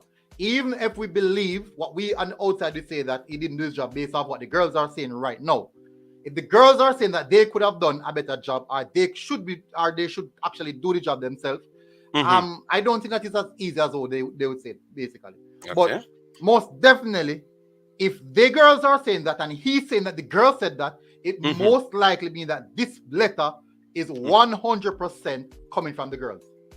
Okay, because these are things that has been said. So I just wanted to make sure you understand that they have said it. And he said it. He said it out of his own mouth. I never hear that. He said it out of his own mouth. Go on Sportsmax. Hear what he has to say. Go on TVJ and listen to those 2 interviews. Then you go back to the interviews on the YouTube, and then you realize I've took down all of the notes. That means that he's the one who's at stake. But no, the only problem I'm having with this situation, the reason I'm saying it's a double-edged sword, is because despite the girl's decision to write the letter, the whole situation stands in the hands of the JFF, which has 100% given Vin Blaine the backing. So that makes the situation a bit more complex. If the situation is stand that the JFF decided that okay, we want to stick with Vin Blaine based on the fact that we believe or we have gotten reports that he's doing things that the girls are saying that he's not doing. As according to what the committee investigation stated, that they haven't got enough evidence to support that. So that's his fact. Yeah, understand that in that sense. But at the initial stage, if basically we just say that him say it out and more that at the beginning, let somebody send the clip to you. He said it. Yeah, man. That means he would have known that possibly this might happen at some point in the campaign. And he said it's more than 1 letters as well. So I don't know where you missed these. Yeah, he said that out of his mouth. It's more than 1 letters. Me never said that. No. Him done then. No, him say it's a more than 1 letter. So we just want to clear these points. And because me never plan for stay. Me know you're busy. Yeah, and me never more minutes. But I want to, because you just said something that I want to tackle you on. Because you said TV, and you misread my comment. Oh, the TV, and then your TV with the Premier League, the JPL. All right. You over the years a judge Premier League when you watch it on TV. Yes, tell the fans them that now. Look at this now. You see, with the Premier League overseas, right? You can have many different factors to assess a player from. So, for example, a player coming from Championship, me use Ravel Morrison as an example. I've seen Ravel Morrison out of my own eyes. No, you can't use Ravel Morrison as an example. Pick anybody else. No, but you haven't seen players for yourself at professional level? Yes, but exactly. You're going to use a person that played and trained at the highest level, then him come back down in Championship. That's for example, like Bibi. Let's use Bibi Gardner as an example. When Bibi there at Jamaica, many people would have said, boy, he's just a raw talent. Raw talent who's ready to outburst. But when you see him in the Premier League, you can see how that same talent manifests into a refined player. But the reason why most people and most analysts, not most ESPN and something, use ex-players who have been there in a situation, you can tell. Now, when you watch football, right, and you there at the stadium, many people, if you go listen to what many fans say at the stadium, for them, man of the match totally different from even the same man of the match, because everyone view football in a different perspective. So you see, so for example, you watch a midfielder and say, no man, this midfielder really good. Come on, the game, this or that. But at the end of the day, everybody else that watch the striker will score 2 or 3 goals. Yeah. So football is a game of perceptions, not anything as 100% facts unless you have stats. Yes, that, So, for example, that might be true. That is somewhat of true, but all right, look at it. let me show you. TV is Let me show you. military. Let me say that. Military. Let me When you have it, hey, now me can get you with it. let me. When you Yeah, have go the on. TV, remember worldwide. You use reaction timing. That's where football gone. Reaction timing of leagues. That's what they use to assess how good the leagues are. Right. That is reaction timing. You have the ability, military, to pull up the TV. Now we have recorded TV, live recorded. So why? Oh, you can tell me that you're going to be seeing the game better in live or on the field? No, on the TV. This is what I said. I said seeing football on TV is totally different than seeing it in real life. That is what I said. It is not the same. Yeah, okay, it's not the same. All right, let me leave you alone. That's exactly what I'm saying. I said seeing football on TV is totally different from seeing football. This is how that come up. When me say when they said that, always that I think I don't remember who said. Always that our under 20 team got beaten up by the Premier League team. That is how it come up. And I said that you would have to see the game for yourself to really tell it. Most of the clippings that they have seen are when is what I videoed, are probably what Cataract video, or what unseen sports video. But guess what? These are not the full event of what really took place, because you don't get an overhead view. Probably my one is the only overhead view, but you don't get a clear view of what happened. You never see the system of play, because first of all, me a tracky ball. Most of us, we're not professional to cover the entire field to see the shape of what's happening. Fair. So when you see now, and this is the reason I said, if a man say, oh, is it that our under 20 team I get pull apart than by a Jamaica Premier League team? You see, at age 16, 17, 18, 19, these are young men.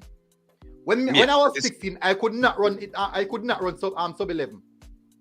I never run sub 11 until I was 19 years old. When I'm almost at that age, that full muscle tone and everything. Yes, close to 21 or 20. Yes, that's exactly. So there's no way you expect to see the finished article in our 16, 17, 18, and 19-year-old versus when they play against some top players. Like me give you the example, Cephas, who can run sub 10 per flat, run past Premier League players who are much older, faster, and quicker. Yes, and some of these young men very fast, are one of the biggest. The two most physical are Pearson, Aldridge, and Zimenez. Zimenez in muscle tone, but me bigger than Zimenez. Me physically bigger than Zimenez. I'm next to him. Me and Aldridge I same size. Pearson probably a little bit taller than me, but in size, me big like them. If it come on to aggression, I am probably more aggressive than them. And guess what now? I am not as fit as them, though, but in the same sense, I am more built because I am a fully grown man. So despite they might have the more technical ability over me, me can outpace them, me can out-physique them. So by that logic, you don't think no under 20 team can defeat this, because remember all of them in the same. No, that's what. Me can chip in here. So good evening. Me can chip in here. MG. I was just trying to ask him a question because he said he doesn't have much time, and I want. No, because I bring up. Me see something very interesting in him. I always want to have a conversation with. Wait, me can't finish my point. Me not brother, me a bad man, dog. Me just a body up. Regular time, you bad me, brother. We can't body up. All right, me not body up on the man show. All right, JD, go through. So me didn't want to chip in on a point, but go through, JD. I was just trying to say, by that logic, that means no under 20 team should be defeating this that is what me that ask. No. You think no under so Brazil under 20 can beat them, man. Yeah?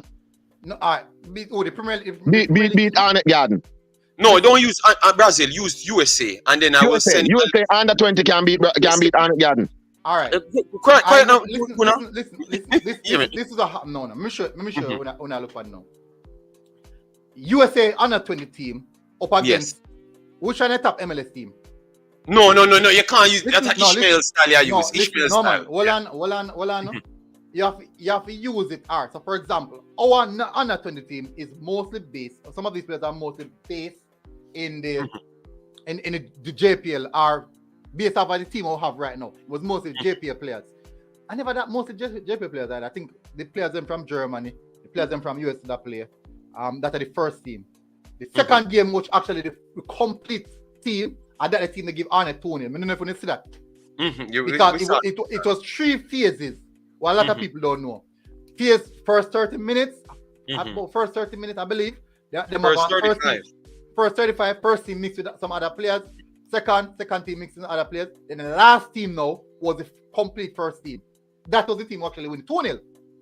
That was the team actually winning 2-0. Now, Arnett did mix up them team, but then play a lot of first team players as well. No, I am not saying that no under 20 team cannot beat this Premier League team. I'm not saying that. But we have to remember that it is not written in stone as though we would look at it. We are looking at it that because it is Brazil under 20, automatically they can beat the one JPL team because of Brazil. And I best football is not written in stone. But Military, all I was trying to if you make me finish, I was trying to say, but these same guys under 20, most of them playing in the MLS, and the MLS consists of big men. And they're performing. So we need to look, but that's I'm just trying to show you that I understand what you're saying, but sometimes with better preparation, most of the guys and bodies can develop to a different level faster. No, so but that in the situation. How much of the players do you think are going to really develop at by them reach 19?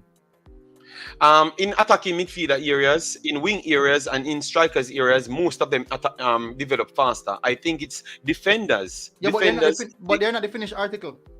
No, I know, but they are good enough to compete with the Jamaica standard of the JPL. 100%. Yes, that's because like Caden Clark, them and those guys, they are young kids. But they are developed enough to be impactful because they are more in the area of a less physical tone mask to build. So they can just exploit their skill sets and use their skill sets to get everything around. So that's why I said I would agree with you on the defensive, the rougher personnels, them like the left back, right back, centre back, and defensive central. Those might need to develop bigger in order to impose themselves on the game. You know one thing, there's one other thing that was there that many people did not see. The under 20 players were not playing at full force in regards to with full intensity. Well, tell you all right. So let me tell you why. They're not gonna tackle full force. They're not gonna not tackle full force. You can ask Cataract. Cataract was there. No, he said something. He said Unseen and Cataract said that. Yes. They weren't going to tackle full force. They never gonna try going because the reason why this is happening is because the Arnett has still in the middle of the Premier League season. Under 20 still have a big game coming up. So they weren't going to the game in a sense in which it's a must win, or if they don't win, it's a do or die. No. So in some 50-50, man, I pull out. And I understand that. So the level that most people want to see them playing, I highly doubt that they will see. You don't see those levels in a friendly. You're not going to see that in a friendly. All right. Even a little practice match like that. You're not if you watch the squad match, they play way more intense than when they play against the Arnett. Way more intense. I was surprised. If you listen to even what I say in the video, I was surprised. They play with a lot more intensity. So Military, I challenge you now, because me hear you said few points. You're the person, you're the real person when we need to talk to. You are a person who you go to the JPL. What do you see our toast match? You know what I mean? You go to the JPL matches. Never show me. You see a man, me see a side of such man. Who that? You see it? Vin Blaine, me see a side of man. You see me side of Vin Blaine? Yeah, man. When? Don't worry about it. No, man. Want me send a picture? Send me picture. Yeah, man, I have a picture of you side of Vin Blaine, man. I never know if I saw a pair that you got a match together. Inbox me picture. That means if you catch me with Vin Blaine, that means you'll catch me with some different people. No, I'm gonna catch you. I'm stay with Vin Blaine, brother. I will catch him, brother. I'm gonna catch man. Why? You take a picture with me, Vin. Yeah, I take a picture with Vin Blaine, bro. But watch you know. Yeah, man, we'll catch you. So we know where your allegiances lie, man. You can't check the crowd now. I expose a bad man. Here you know. Shot me a picture, man. That's set up by Shot me a picture and put it up. Yeah. So what you know now? So all right. So this is what me want now. Use a man who is a person who is a JPL, where you consider the JPL aficionado in this space, right? We know IMAX sir is the analytics boss, and we know say your cliche, your niche market is to zoom in on the JPL and kind of pick out the players them who are excelling in the league. Because a lot of people don't watch it. Yeah, no right? watching. No, me is a man who watch JPL because I know me is a Water supporter, full-blooded Water supporter, blue and yellow blood. I'm Jamaican gonna make sure you clear up a partner because see Sian is a terrible person from a long time, you know. You remember talk about man I've been playing. So make sure if it's not true, you make sure you correct it because some of them people don't take your sarcastic jokes as you know, yes. Some man take it literally. Yeah, him take it literally. So make sure you clear it up. So that means people know not mess up the guy's video, you know? Yeah. So what you know, so yeah man, so military, this is my issue, right? Yeah. The under 20 side that we have assembled, how many players out of that are really excelling in the JPL? The bulk of them are from the JPL. How much of them are excelling in the JPL? 11 players on a football field. We need to start a match. All right. How much of them are excel in the JPL? No. All right. So for example, I'm gonna analyze it the way first. I'm gonna look on the players them who start off in the official starting under 20 start 11. We'll go against when him. We'll go against Arnett first. Yeah. So when you're looking at 11, I think I must about possible about six. That'd be six. 6 are excelling in the Premier League? No man, no matter about what start off. I try start off and then when I use out of 6, how much of them in the 6 there are excel in the Premier League? Alright, if you use the Premier League, how much of them are excel in the Premier League? I would most definitely say possible Pearson, Aldridge, and Zimenez. Okay, Pearson, Aldridge, and Zimenez. We can look on and say them players on a regular basis, them are gonna do something and them are perform well. On a day-in-day basis. Aldridge are the youth we play for Mullines, right? Yeah, man. The midfielder. Tall here, about 6'2" or so. Okay, the midfielder? Yeah, man, the midfielder, yeah. All right, cool. He have a baller there, then Harris too, a good baller that too. Yep. All right. Tough man, James Harris. Yeah, man, I'm a bad baller, man. Number 9. Wicked baller. So, me that man don't watch the Premier League, obviously, because me like what the fun. Devontae Campbell. And Devontae Campbell. Yes. Okay, cool. So we have 4 players who are excelling in the Premier League. We're still out 7 players in the military. No, remember saying no. Remember saying that the starting, you know. Remember saying that the starting, you know. All right. If I'm not referring to. Oh, I'm not referring to the match. You have a core. Yeah, we're still out 7 players. And I agree with that. I agree with that because even so 4 good players can't go on the football field go play against somebody, you know. No. So what I say is this: before we had 2 issues where we had to deal with. A lot of younger players could not play in the Premier League at some point because it was sponsored by people who did not tolerate youngsters. True, I agree. Right? So that was Craveny at one point. That was Ray and Neville at one point and stuff. See? Yeah. Now they privatize the league somewhat to a level where you know them take out the name of a fight and them privatize it to a level. So the league kind of run look better now, and it tolerate new upcoming players coming through, 18-year-olds getting in the squads and so. JFF they set a mandate, you know. JFF set a little mandate to try a little thing, but in a reality, you can't force them to. You can't force them to play, but you can force them to in a team, which is in the squad, right? Positive, you know, because if they're in a squad, it's down to them now as the youth players to perform, to showcase. Yeah, I don't think it even in a squad too, you know. Them only force them to register them. I don't think them have to in a squad. Yeah, man, I don't think them have to in a squad. I think must be about 4 or 5 matches this squad. Oh, me don't know about that. Yeah, man. I think they have to do the squad as well. Oh, me don't know about that. I think it's stopped at Wayne, but anyways. Yeah. So just Jamaica under 20 side. When I cut you going about having the man in the squad does mean him not part of 18 match day, you know. Me know, but me squad. No game. And maybe not make 18 same way because the squad consists of about 23 players and you must make 18. Okay, see that. Yeah, man. 4 of them match this squad. The fresh guy confirm ya. 4 of them match this squad. Yeah. All right, good. Yeah. All right, cool. So that's good. That's a very, very big step. So in coming years, I've said it before, saying let's say 2 more years, 3 more years, we will have some better players coming out of the JPL. Because these younger players are gonna be more little technical better. As let's say how much players we have. So let's say we have 20 players, 30 players per team. And we have 12 teams. That is 360 players in the JPL. And that's been conservative, of course. So I say we have 360 players in the JPL. Yeah. And out of those 360 possible players, how much are those players we would say, can we make a 11 out of those 360 players? Can we make a 11 JPL All-Stars team? I think so. Yeah, I think we can make a JPL All-Star team. We do team of week every week, so I think we can do that. Okay, all right. More you do something similar to that. Me just give a challenge. I do something similar to that. So me can say when the season done, the season is drawing to a close. When the season done, if we can put together 11, me not about 23, 11 high quality JPL players who can go on to the next level with the right age profile or whatever it may be. Not for be even the right age profile. After Forever kind of up reaching and peak now. Let's go say right age profile is up to 24 or 25. 25. 25 is a good age. 25 right. is a good age. Up to 20 that you just reach, you just hit your peak. First year, second year, your peak. Right? All right, cool. So we are gonna do that. And then we're gonna see where the best the JPL offer by doing that honestly, by making an honest assessment of that. Right? And in my view, I don't think the JPL have 11 good players where reach a level. I think we have good forward players. We have a problem in midfield and we have a problem in center half. And we have a problem in goal. Right? In goal. No man, me not think so no. Okay. Center half. But I think yourself go now, no good keeper in the league, brother. No goalkeeper in the league. No good goalkeeper in the league. What was goalkeeper?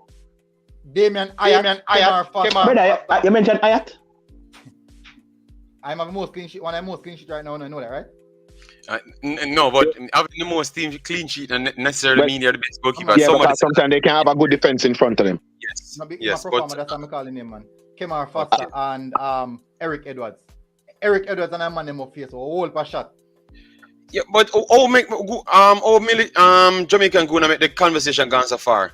Man. Him is the boss man the JPL, you know. So I ask him JPL related questions. Yeah, but how good military think this under 20 is? Because but you said that you only see 4 players who from the local league who actually in under 20. So outside the spots. More than 4 players. No, you have more than 4 players. More than 4 players there, man.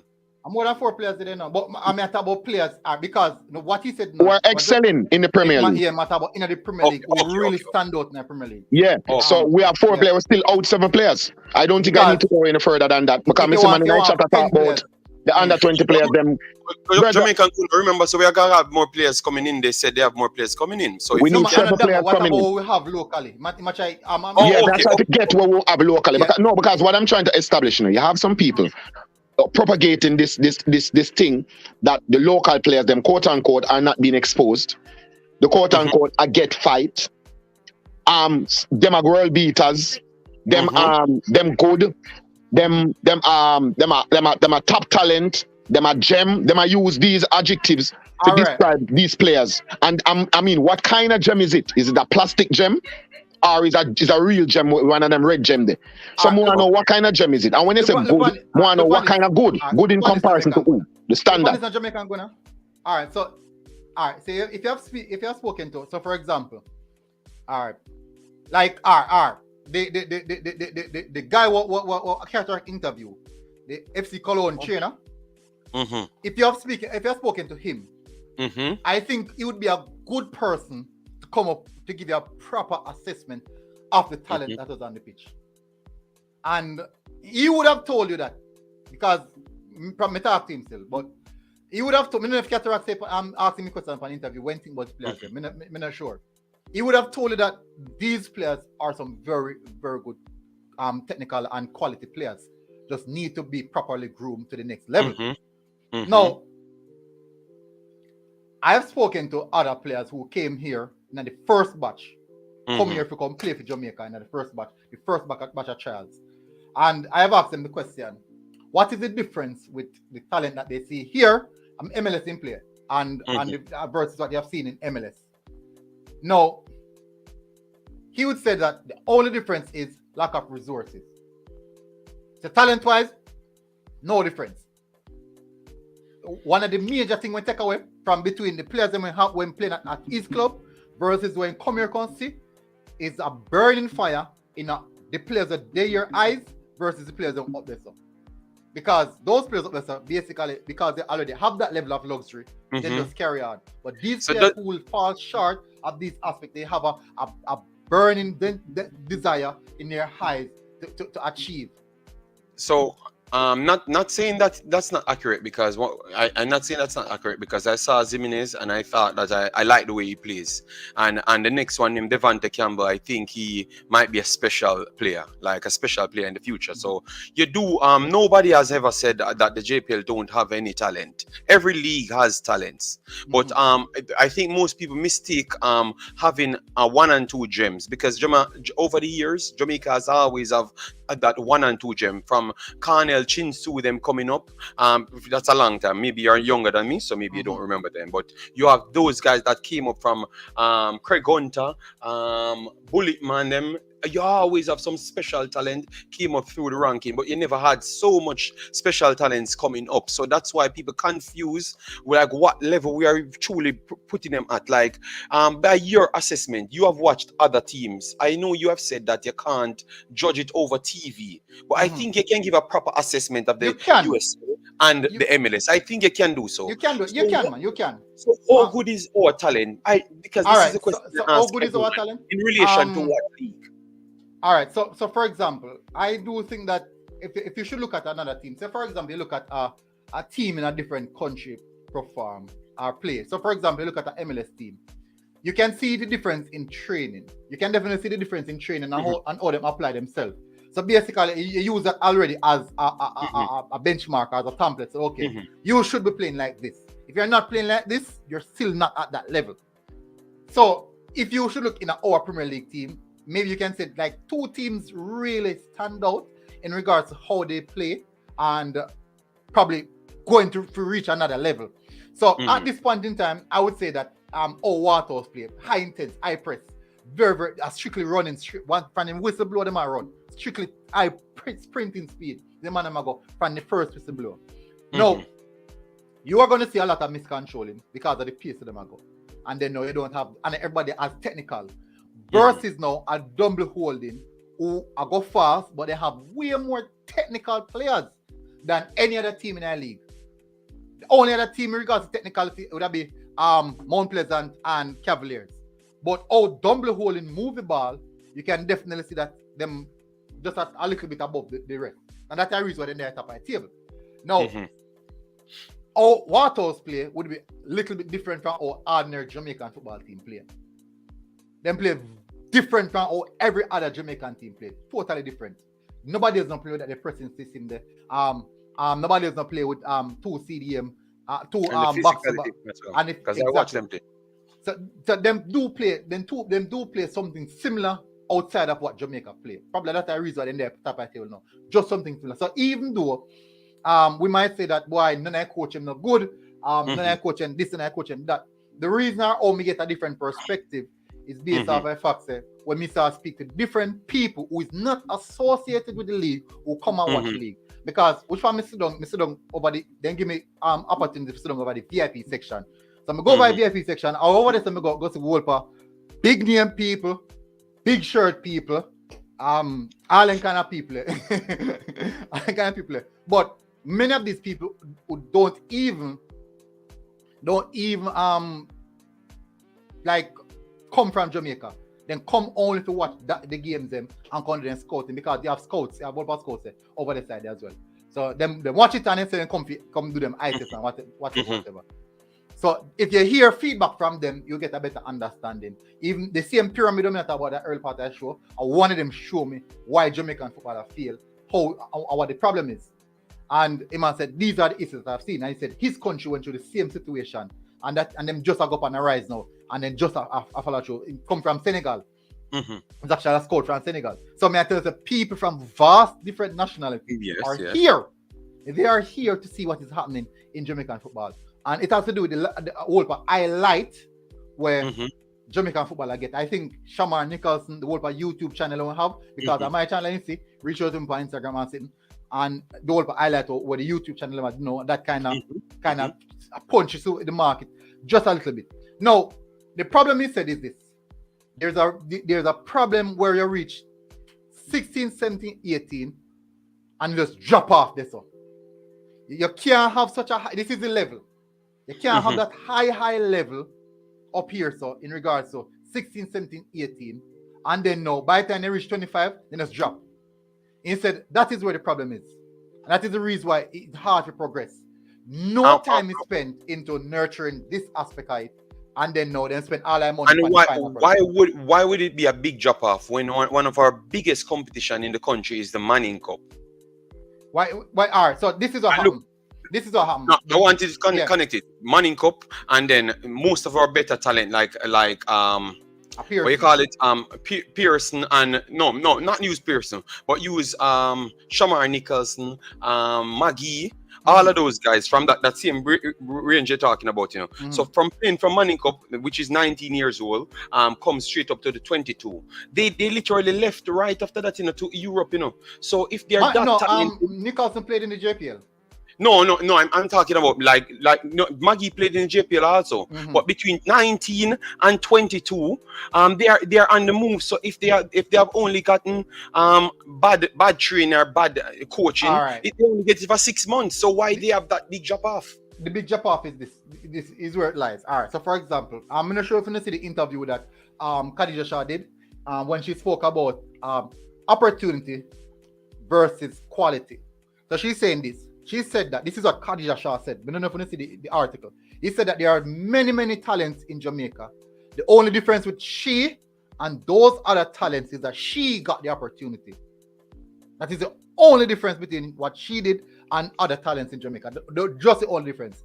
Now, when I look on this now, Maggie, Nicholson, these guys find themselves here with a situation where they got a management team as quickly as possible. Or maybe that management team saw them as early as possible and just decided, here we go. We can move these players immediately. But the problem is this now. There's not a lot of management team in Jamaica right now. All right. Let me tell you the truth now. No people. I can give an input on this because JD with a valid point. You have Ballers Academy who are sent ballers in Europe. Ballers Academy who are sent ballers in Europe. You have Craig Butler. Kingston Academy as well. They played in Netherlands the other day. All right. You have Kingston Academy. You have Elite. You have what is name, man? Pembroke. You have Pembroke Academy as well. And all of these academies, all of these places are sending players into Europe. All of them are sending players into Europe. Now, if these players weren't good, the thing about it, because these are not coming from club football, so most people don't know them. Most people don't hear about them. Because this is happening, this is now a transitional phase for most of the players now. Rather than go and play Premier League, then just go, so boom, go to the academies them, and make them move from the academy to go and play either MLS, USL, or someplace in Europe. Because back then, we never had the amount of academies, agencies, those type of things like what we have right now, moving the players. So that is the reason why you don't have a lot more players from Jamaica making that move. Right at this moment, you have way more people who once they reach the age of 16, 17, then just break off, gone to Europe. Once them reach that talent level. So it's not about it's understand what people are complaining about the transitional phase, but it get better, but it just started to get better. All right, so before we bring the next person, this is my final point, and I want to hear from him, and then I will finish.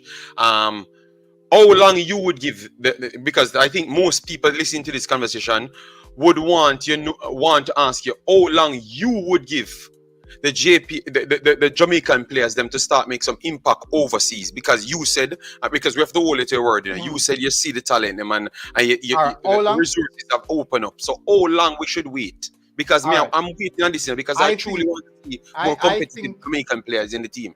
The problem is this now. We are more. Most of us are looking short term. We want to see right now. Nobody would want to see our next World Cup. We have some big baller. No man, just give me a time, man. Give me a time. So. I think I would say something similar to what Paula said. It will take a 10-year time period for us to really see Jamaican players. No, listen. No, military. Me not talk the national team. Me not talk about national team. Me talk about Jamaican players making that major impact on the world stage. Let me 10 years? Yeah. Let me tell you why. For us to really make an impact on the world, we have to build the foundation. The foundation just start build. Now we have many other players who actually are transition right now. No. But remember now, most of those players are actually still in the shortcut, and the shortcut type of players them who bypass the basic aspect of it. So because now we are gonna start have coaches who are certified at even the basic school level, coaching players at this level. We just are gonna start implement that in the country. So we know in the next 10 years going forward, people it sounds long, you know. No. We ask just give it. No, because what military, make sure try to simplify it. Yeah. Are you saying we are going after 10 years? We are going to have players moving at a regular rate overseas like the bigger teams? That is the time we're going to have. Okay, 10 years. All right. Because we're just implementing football learning and coaching education at the basic level. That is when you're going to start find better. You're going to start have better youth players. Better youth players leading to better senior players or semi-pro players, and then better semi-pro players leading to better international players. And that transition just started. Okay, all right, and fair enough. Yes, all right, yes, when I was playing primary school, a PE teacher, they are basic school and anybody. So when you have no professional coaches, a coach at primary school level and basic school level, you got to find out that players will become better going into the high school. High school have better higher degree coaches. You have better players going to the high school better players coming out of high school going to play in Manning Cup and whatever. If then continue, and then now you have the youth system when they start recently now. So you're gonna have better players transitioning going forward. But it not gonna happen in the short time span that we are all looking, because first of all, implementing. May I hear feedback, Chad? No, yeah, feedback. The next person. Implementing the coaching aspect of it. It's gonna take a while to do that. Paul Hall has just recently sent across his template, which is the developmental template. Most people know that Paul Hall is a developmental coach. Yes. Just it's in template in all of the coaching session, all the coaching accolades that will go right down to the base to even the 5-year-old who wants. Yeah, but military, we don't want the stream to be a 5 million hour stream, because look at what you just said. You just said 10 hours. You said 10 years. You said 10 years. So why we are going to try and implement 7 players in the national team? That means we're not planning for going away for 10 years. Then that's what you are trying to tell me. All right. Because we have 7 players that can compete now at the highest level in CONCACAF. Because we have to understand, say CONCACAF reach to a different level. Me understand that 100%. Me understand that. Remember, so in every case, you got the anomalies. The anomalies are players who basically bypass and reach a developmental stage faster than the average player. So, for example, you could call a Haaland, who's just what? Haaland, 19, right? Yes, Haaland is a human being. 21. Yeah. But you take Haaland out of it. Yes, I use them. He's an anomaly. That is the reason I use him. So you have a Tarek Zimenez at 17. Yes. At that level, you have even Whisper. Can watch him with one eye. At that level, who bypass that level. So guess what now? Those players will be the anomalies. So you can involve those unique players, but we don't have a lot of them. That is the thing. We don't have a lot of them. So the 7, you agree with the 7 then? Or no. Remember, I never said we say no. A 4 we say no. No, not you. Mr. Speed said 6 to 7 players they want to make sure can go on the national team, like for development purpose. But I understand what you just said, that you have anomalies, because I would take Zimenez, I would take Whisper. A lot of people would disagree with that, but I would take him if we are going to instill that rule. And we will definitely take what's his name again? Devante Campbell and Pearson. Devante Pearson. I don't know Aldridge so much, but I know Devante Campbell and Pearson, so I would take those ones. But I don't know. I message to JD. I understand what you say, because I say when Guna bring up the coaching aspect of it, like, and it's saying from primary level to high school level. Remember, in most cases, when they say PE teacher teach you, coach you at school level, that's the only route some high school can go in terms of financial basis. Yeah. And if you're gonna be a coach, for example, a professional coach, you're gonna need some form of income, right? Nobody gonna volunteer to just coach, to be go into a school program in the evening to coach footballers to the professional level, to the level that Paul Hall or Jamaica seeking. So where would these coaches go whenever they go through the from primary school level, which is a basic level, to the high school level? Because that's what the plan is for 10 years in Paul Hall regard, right? That's why I'm used 10 years because it's not gonna happen now. No, but I say in terms of finance, so you have finance these coaches. All right, let me show you now, Ashad. Charlie Mount, before last 3 years, Charlie Mount never really usually use a professional coach, a coach with a licensing badge. PE teacher usually coach me. I play Dakar Soccer or under 16, PE teacher or PE teacher. But for the last couple of years, Charlie Mount coach Charlie Mount have gotten it was Donovan Dookie, and I'm up a PM. The reason why this has happened now is that most of the schools are trying to invest into them football program. I'm not sure if this is a mandate will come down under government policy, but that is what happens to most of the schools. That is the reason you're gonna have right now is this. You're gonna have a lot of coaches who have certified badges at the school level. So it's not only a case in which I just a PE teacher from because a country school and PE. No, you don't have that again. Look at it now. Most of the Premier League coaches them are affiliated with a particular school. I don't know if you know that. Most of the Premier League coaches them now are affiliated with some school football. So with the man now, I must say, you are going. Premier League coaches leave school football. I'm gonna give them coach with them a lower badge school football, and then now Uno go upgrade to keep the Premier League at that level. So this is the only way we can go forward. And that's what I'm saying. Many people are going to say 10 years too far, but this is why it's gonna be 10 years. People are going to say the idea 10 years. I said 10 years. The idea of Premier League coaches affiliated with school would be more significant than having somebody just come in to get a badge for the school purposes. If you understand what I'm saying, these are the players. Remember, these are the players like Pearson, Zimines, Wispand, all of them. I got chances to the Premier League level, right? Mm-hmm. So isn't it good for these coaches, which at the Premier level can give their input in the high school level, so that these players are well much advanced whenever it comes. All right. To the level. So, no, the important part in Ashaz is that the coaching template is under one accord, where everyone under that same coaching insignia or that coaching catalog are in accordance with the same coaching ideology. Similar to what England trying to do, like Spain, all of the top nations. So from under 17, please seem like the national team. So if a Premier League team want a player, them can go to anyone else high school them and say blouse and skirt, want a left back. But anyone high school them because I deny that. But I say the coaching, in the coaching sense, where you say they are trying to move. You mentioned that the coaches that are coaching the JPL now are affiliated with some schools, right? Yeah. And come down to the point where you say they want to move away from that, where the coaches just stick to JPL level and then implement coaches for high school level. The reason which for that, which question Paul Hall, for example. Paul Hall is involved with QPR youth level, right? And he's dealing with a national team right now. And if he's implementing a system where the senior level coaches should not be involved in the youth level, I don't see why Paul Hall should be in the JFF national team then, for example. Just for argument. All right. Well, remember this now. Based on the template.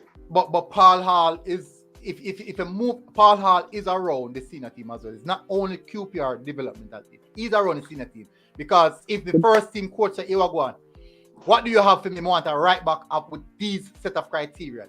And that simple come back down to what I say. Why you're moving away the JPL coaches around from who's affiliated to schools. But the first team coach, is not affiliated with the junior team. He's not affiliated with the junior team. He's affiliated with the junior team coach. Exactly, but you have. I think your statement should have been like, for example. No, let me show you. For example, Bigger Thompson. He might be assistant coach at Umberland, right? He should be affiliated with a school where he can give input in kind and where he can give input, for example. Say Garvey Masayo. All right. He can say to Mr. Let me tell you why. Now. So, me use Lenny Hyde as an example. You know, say Lenny Hyde, Portmore, Clarendon College, right? Yeah. When time Lenny Hyde want a player for Portmore can just jump down to Clarendon College and grab a player, don't? Yeah. What if another coach want to play for Clarendon College? That gonna cause some conflict. Lenny and the other coach want the same player. Now cause conflict. I'm gonna go say, boy, I'm a coach is a team a long time, this or that. You understand that cause some conflict? Well, we understand that. All right, but let me show you this now. When you cut off, it's not a sense in which the senior, the Premier League coach and done that now.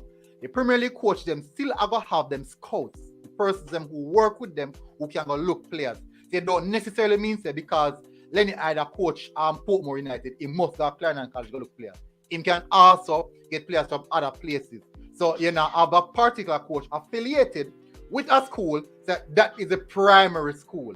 So it a change it. But the important part is this, you know, you are coaching, you have a CONCACAF A license, a coach a Premier League team, then now the high school coach have a CONCACAF D license, and then now the C and D license going along to the youth level, to the way down to the lower level.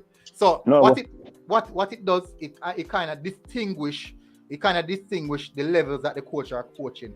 Not to say that you cut it out, you know, but it kind of limit the hands-on thing when the coaches them at the Premier League level up on that. Let them focus on making the Premier League players better.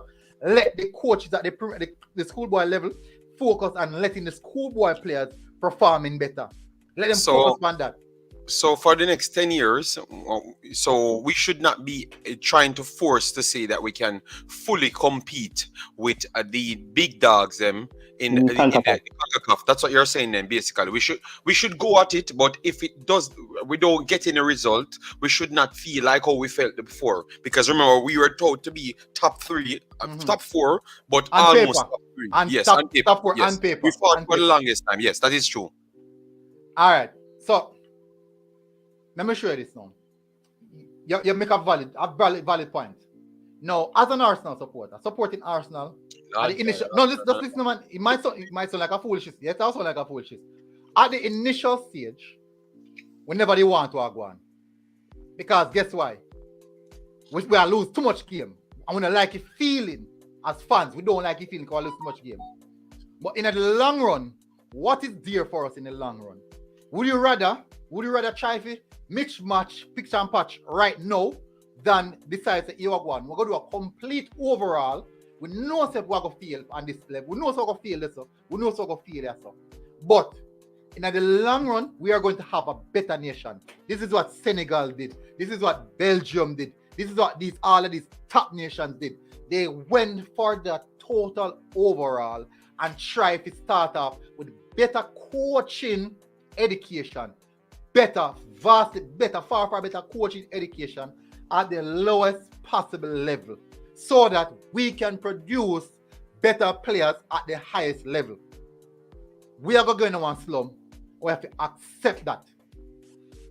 We are going to slum, but we have to accept I don't think this era should be the era where we should have people we catch military in our corner, you know. You know that not sound right, but we catch military in our corner now. Yeah, man. Because why? No, that not sound right. That not sound right. But in English, what I can't bother with Jamaican language. Whatever. All I'm trying to say is, listen to this part now. We have a rule that just changed to give us access to over a good. I last time I checked, it was 264 registered players that are on good enough level to compete, at least to compete in the CONCACAF. So why are we bypassing that glory hole that we just figured out and just going to develop and just trying to cut that off and then develop only? I 100% don't believe from what I have seen and heard. They're not bypassing that. That is still in action. That is still in fact. We might not see it at the level we would want to see it, or maybe at this point in time. But I don't think that has bypassed. Now, what we're looking at is this. We cannot neglect our own individual failure. And said, okay, because we have that pool, we're going to focus on that pool. If at this point in time, we can utilize that pool to make us at par or can compete, that would be a very, very good idea for them to follow through with. And I would 100% go with that because we don't have that left. We don't have that level yet. So if we can bypass it and bridge it with that, but we should not solely focusing on bypassing and bridging the level. We should ensure that we continue with what we have here and to do. So that's the reason. That's one I think I like the fact. We can chip in. We can chip in here, sir. Let me clear this partner, because these people, I just used Glory Hole to show the level. What honesty, man? You know what? I'm done. I'm done. We have the Glory Hole. Yes, I just used it to show you that we have a good level, and I saw other personnel tapped in. And I said I've cornered military fully now, because I understood what he's saying. But military, how is it Suriname performing better than Jamaica at all the CONCACAF levels? That is 100% factual. You know that as well. And they are not using. What is Suriname ranking in the CONCACAF? No, I'm not talking about the national team. The national team rank 130. I'm talking about the footballing body, because you said we should not give up on our kids. So why are they doing better than us the footballing body, right? Yes, at what level? At what level? CCS, they have just gone to the semi-finals with way more team than CCC. Tell me the age group. No, man, the age group is just the same. The full level international. They are doing better than Jamaica. No, it's not. Hold on. It's not the senior team, right? It's not the senior team. No, man, we're not talking about national football now. You're just talking about development of players. We can't throw them aside. Yeah, you're talking about the leagues inside the yes, the leagues inside Suriname. Why they are doing so good in CONCACAF? We can't do. Look at Suriname template. I wanted to try to find out Suriname template in regards to how they develop their players inside of their country. Because they can't get in the game for the national team, because clearly they have gone for the Netherlands team. So inside of their league, the Suriname league, that is something similar to the JPL, right? Their league has players that are from their nation, right? From Suriname. Yes. This is what happened now. This project could have started a couple of years back. Well, good. And they have started off with coaching, implementing the right set of players them, and also the right set of coaches. Notice that when they brought in the recent coach that they fired, Dinore, they brought in Dinore with an idea of what they want, which means that they have already had the template affixed to their aim. I'm not sure the problem with what happened with Dinore. But no, it was him wanted to take over the team, and the federation ain't having it. But because possibly federation already has their plan. Because look, if the local teams in Suriname are doing well, it means that the preparation from the younger level, from the youth level, has taken a significant turnover role now, and they're now reaping the fruits. Which means that yes, they want to recruit players from overseas, but they also want to ensure that they have the best players coming out of their league, going abroad to brand their league, so that when time they're putting together a national team, most of the players are coming from even Arsenal, Barcelona, those teams are players who actually were playing in the Suriname league and coming back to play for Suriname. So that's a better look on Suriname and the footballing federation. So that is how they're going to better their football federation and going to create that footballing culture. Military. And I'm sure that it's a fair point he gave us, Yeah, it's a fair point. Me can chip in as what the time? JPL, the Jamaican Premier League, I have a real serious problem with the advocating of the Jamaica Premier League. Because in my opinion, I've been watching last season, every match last season, right? This season I don't watch every match, but I watch the highlights of every single match that is played, right? And having been watching the league for two, and as I said, I'm a die-hearted Waterhouse supporter. Seem like I'm a die-hearted Guna, right? All right. So, me can tell you point blank. So my side, Waterhouse. I like how them play football. Me not like how Waterhouse play football. Them me not like it's effective, but it doesn't look like Burnley. Waterhouse look like Burnley. Tell me, no man, hold on. Tell me how Waterhouse play. Brother, me say me no know what them do. Me no just tell you a while ago say me no know what them do. Well, don't tell me. You might know what you're a football man. How you might know? Yeah, me no know what them do. Brother, I cannot say it's an attacking style.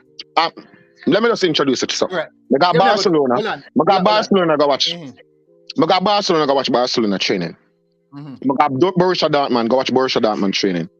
I go Hamburg, go watch Hamburg training. I did that right side of the Hamburg training ground when we were staying in a hotel in Germany. I go for them ball game and our ball game, a joke thing. Come on. I go watch the champions. I go watch the Champions Cup in the US. When Arsenal, I think we played against Inter Milan that year. When you know the preseason. Come on, the preseason. 2019, I believe. No, yeah, 2018. 18. Yeah, one of them time there, right? I think so I went there. Right. So I went there and watch a match. Watch a series, right? The ball game that them play is not on the level where none of where we're not on it. If you when you expose to that level, as you said, when you see it in real life, when you see it in real life, bro, it's different than when you see it on TV. Can me feel like TV slow down the ball game. It's slow down, man. It's slow down. Because in a real life, the ball game is moving at breakneck speed. You don't have no time. And I heard JD mention it, saying it's reaction time. So, yeah, man, because when I watch it, man, I look on the strictly whistleblower sprinting, goes right through. So, all right. Yeah. The point I'm trying to make is when you go into, all right, you ever see a player come into a side and you see them that they are trained and you see them have them out of the side for a little bit, it's to get up in reaction speed. Yeah, man. Get to the level. So them a time pedal him when he receive the ball and the decision making time that he decide, look where he want to pass the ball and pass the ball in other space there or pass the ball to that person there. So you have to make all of the decision there in a short space of time. So sometimes you see a player move from one league to the next, you see him take a little while to get into the league and then probably the second season you really see them come into them own. True, right? I agree. Yeah. Because they have to get used to the pace of the league, the reaction time. So I say that to say this. When I'm watching the JPL is an eyesore a lot of times.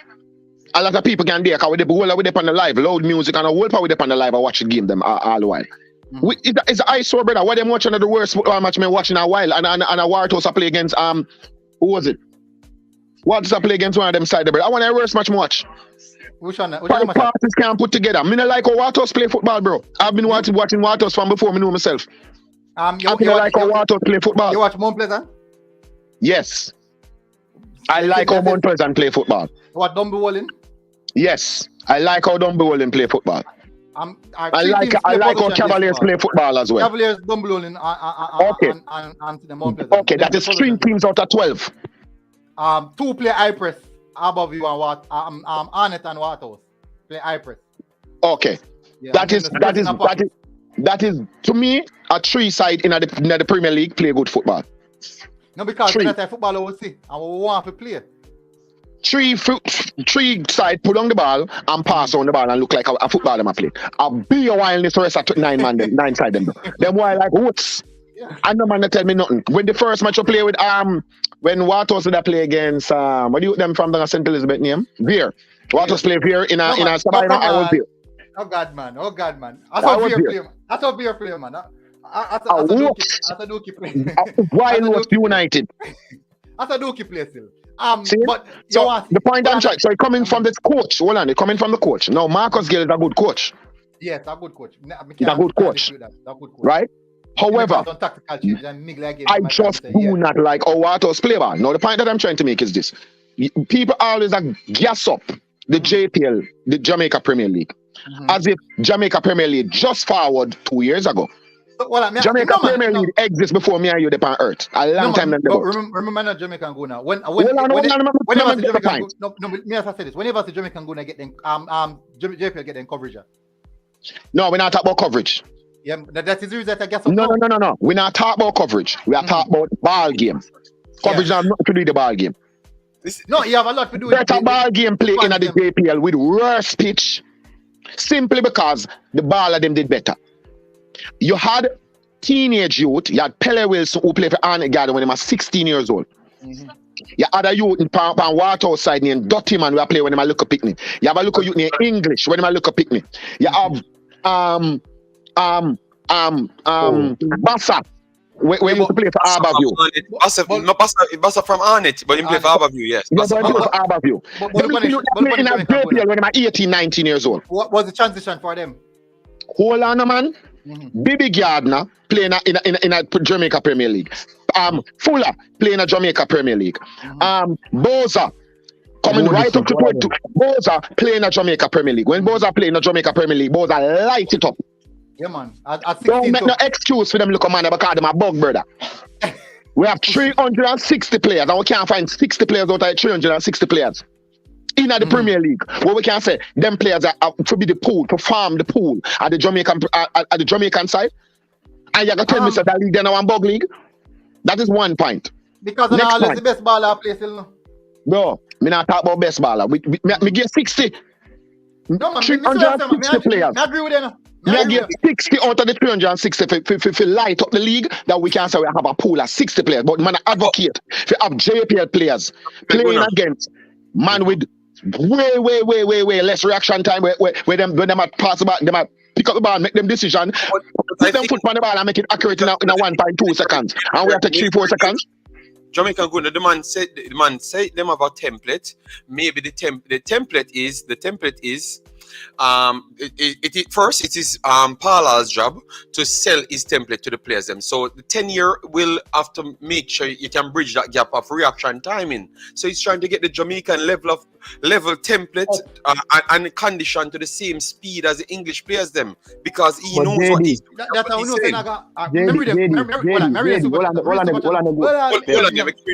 A long time you come up, man. Yeah, make it really super. When are we going to have A-licensed coaches at the national youth level and club level to speed up the development? That is it, man. You see the word we use, key word we use as a speed. We want fast track everything. And we don't want to take with time and put things in place and make it better. And Mr. Saying, Kyle Wallace, big up for his super chat. We have to take with time and make sure that this thing is accurate and correct. I don't agree with you on that part. I agree with you. Well, no. Me not agree with you. Take which time. We have a big old pool of Jamaican players all over the world. Jamaican man, they walk out both the place and spread them seed. And you tell me to take time? Well, we can draw for you. Well, Jamaican Guna. We draft 11 players right across the world, right? Mm-hmm. How long will it take we to have an identity just by drawing for them players? It's still going to take a couple of years. Military, you missed the point, They missed the point. Look, Kaim Paris, he's playing at an established league. No, we know that we have the talent pool out there. I'm not saying we don't go for them. But what I'm saying is this. We're still going to take time for us to even take time with them. We want to lose with them on the field. We want to lose with them on the field. You see what I was speaking about now? I'm speaking about internally. Mm-hmm. We know that we have a talent pool. We can use them players to bridge the fast track the process in regards to getting to the World Cup. But our nation developed football wise. We're not talking about the talent pool about there now. We're talking about nation. For the nation to develop, it will take a time period. Yes, it will take time. I agree on that. Let me make it brother come in. I'm not trying to say what you're saying is wrong. Okay. But you are still let it look like you have to depend on the national team. No. Me not tell you what, you are the man for JPL. Me not care about that. Me want to see come in. Me care about it when you come on to selection time. So when them get good, them come in it. So we understand. But no, I'm telling you that bringing Kaim Paris, all them money, give them the template, they are going to learn faster than the JPL man. No, just pick Kaim Paris and everybody. But probably the question that I'm answering is based on Jamaican football, not the national team. I talk about Jamaican football overall. Local football. Okay, so what you're saying, let me see if I can get it clear. Why you're saying military is that you want to improve the whole structure of Jamaican football, and that will take time. Because you're trying to get at it from the coaching levels, forget the coaching. But watch very much. So watch a broad board across the head side now. Yeah, you mean. No matter how you get a great coach, if you get Mourinho for coach some stone, then can't be a big baller. Mm-hmm. All right. So let me show me I said no. This how me. I don't. Well, I'm not going to cut about this. This be my point to me. I try. Me I say in a sense, it shouldn't come down to Parla bringing a template for a 10-year program. JFF can do this from 98, from the first World Cup ago. Exactly, Mike. So that me try make him know, but me tell you the better ballers were being produced on the island. Jamaica, explain himself, my brother. You cannot shout and we not hear man. Okay, go ahead. Big up Pagan for the super chat. I'm for the super sticker. All right, 100% me agree. Well, everything when I say me 100% agree. The only thing I was saying is this, because probably we're not mixing what I said together in a bundle. Yeah, because you are mixing what you just say. No, man, me not mixing, man. Let me make it clear now. I am saying is that for the Jamaican football, not only the senior team to get better, for Jamaican football in entirety to get better, the process will take 10 years. And if we sit down, buckle down, and start improving our and start investing in coaching education from the baby level in a Jamaica, right up, we will have a better youth system. We'll have a better footballing culture. We'll have a better even international team. And yes, we are going to be producing better ballers who can play in better leagues overseas. Yes, I agree with you. Yes. But what you really agree with the idea in military? Let me separate the Reggae Boyz. Let me put it senior national team now. That is the reason me want draw the pyramid. At the top of a pyramid, the pyramid is like this, right? This is the pyramid. At the top of the pyramid, you have youth. At the base of that pyramid, you have Reggae Boyz, Reggae Girlz. But that is how the pyramid is supposed to know. At the top should be priority, which is developmental from youth stage. Every other nation, that is how them did. Development at the successful footballing nation, that is how them did. Development at the youth stage. And down at bottom, you have the senior teams. Because up as a priority there. You get up as a right, down as a most better. If you build a house properly, foundation proper, you're not going to expect it to fail. Now, this is what happened now, the pyramid flip. We have at the bottom of it, we have the youth. And up at top, we have the Reggae Boyz, Reggae Girlz. So we spend billions on Jamaicans or millions US on the Reggae Boyz, Reggae Girlz, and nothing for the youth. So, guess what's going to happen now? I agree with you. We're going to consistently focus on Reggae Boyz, Reggae Girlz without producing anything proper at the youth level, which means that we're going to always have a problem. So guess what we're going to end up, we're going to always depend for do. We're going to consistently, if a call baller and a 1F baller come play for we. We're going to consistently do that. Not saying that they don't want it, not saying that they don't want to.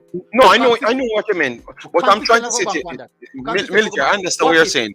But you will never have the league in Jamaica be comparable to overseas or even comparable to challenge enough never. Not for the next 15 years. Not for the next 15 years. Listen, that is the reason why I said 10 years.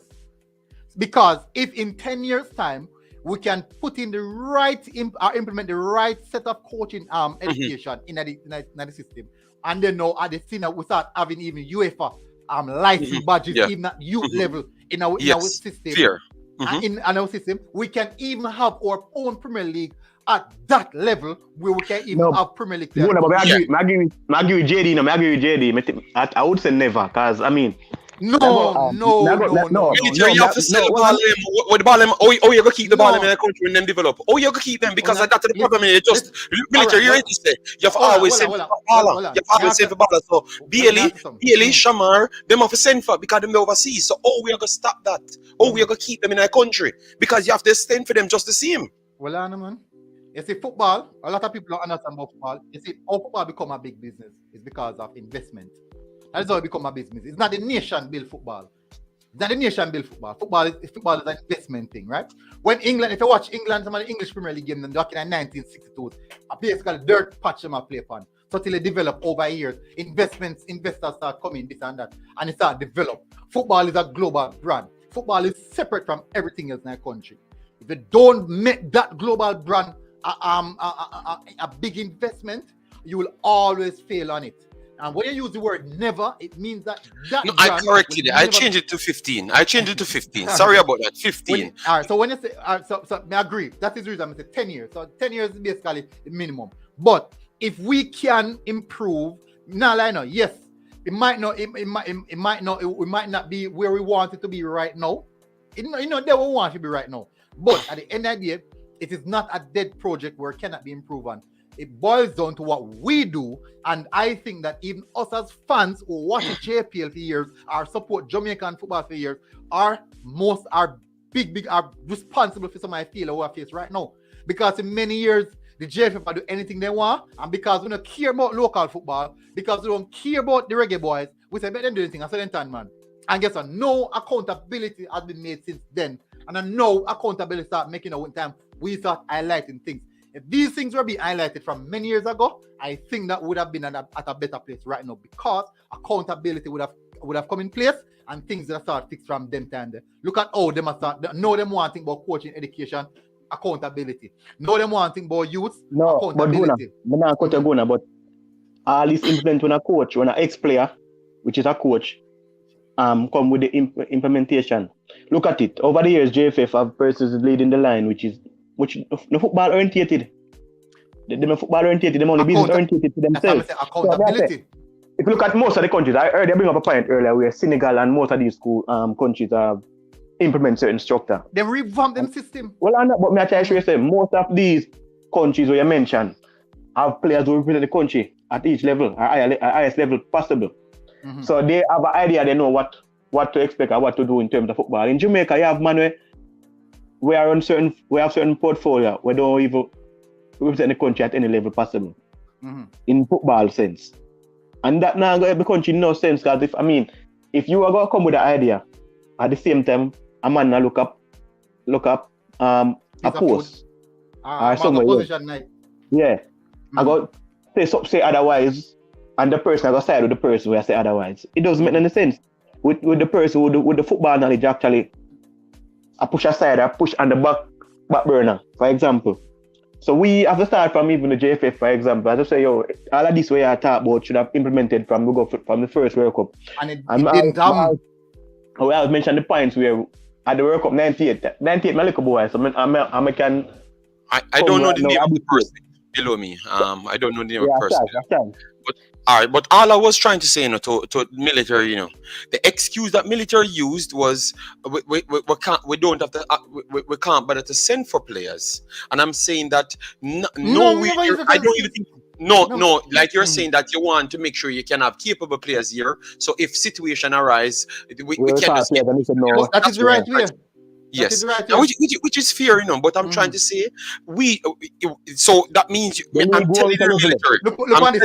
Look on this now, JD. If we have a league where capable, not saying not the best, but capable, we could have actually organized even when Reggae Boyz them have all a friendly a match coming up. We can say we can come like 7 days prior to the off season and we can play a game against some of the league best.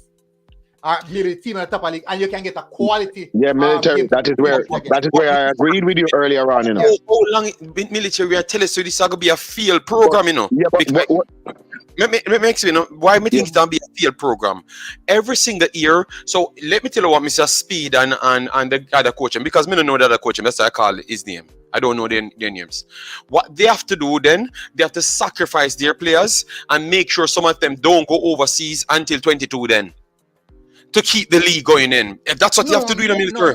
Okay, they keep and sell them and when they're 19, 20, or the league will develop and do what you say you want it to do. Alright. That is the reason I say it's not gonna happen. No.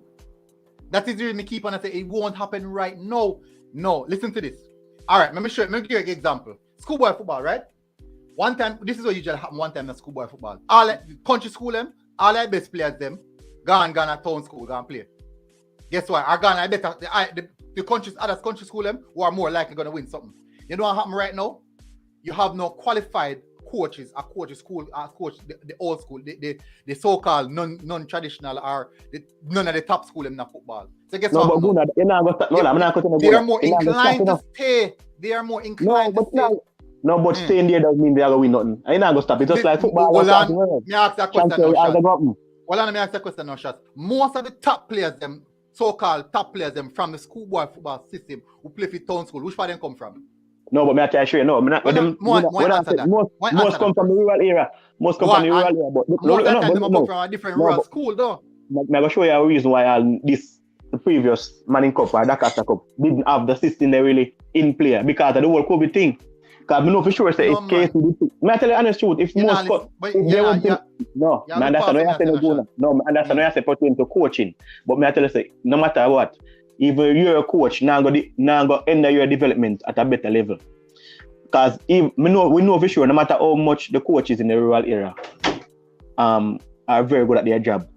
Mm-hmm. You're not gonna hamper a young player from the opportunity where a JC or KC might offer him. You know, listen No, to me. no, I'm not saying that, but look at that. Based on what you're saying, you're saying players won't move because of coaching. That no, I'm not saying they won't move. Me say you have less players moving now, which means, all right, let me give an example. Bro, the players them not hold on there, man. Hold on there, Jake.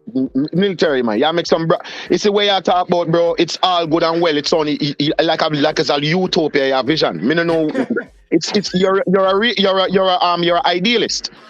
Ideally, that is what we would like. Everyone away. Me know everybody in our chat. And everybody on the panel, that's what ideally want. We want Jamaica's football reach a level in which we can have a strong core of players playing in the local league, because the local league developed because we have good coaches in the local league. But as I said earlier on, and maybe it fly over some people's head, if you have OJ Marina a coach some stone, them stone then now go become the baller. So listen what me I say. The coaches have to do their part as well as coaches, because we have produced top talent from this country without having top talent coaches. Yeah. That are number one. So that defeats the argument right there. So all of them big baller are some normal coach of the boy, teach them how to play ball and coach them and make them become big baller. Fuller and Gardner and Bowser and the whole line man them and Paris and the whole line man them that do it. I who have done it before.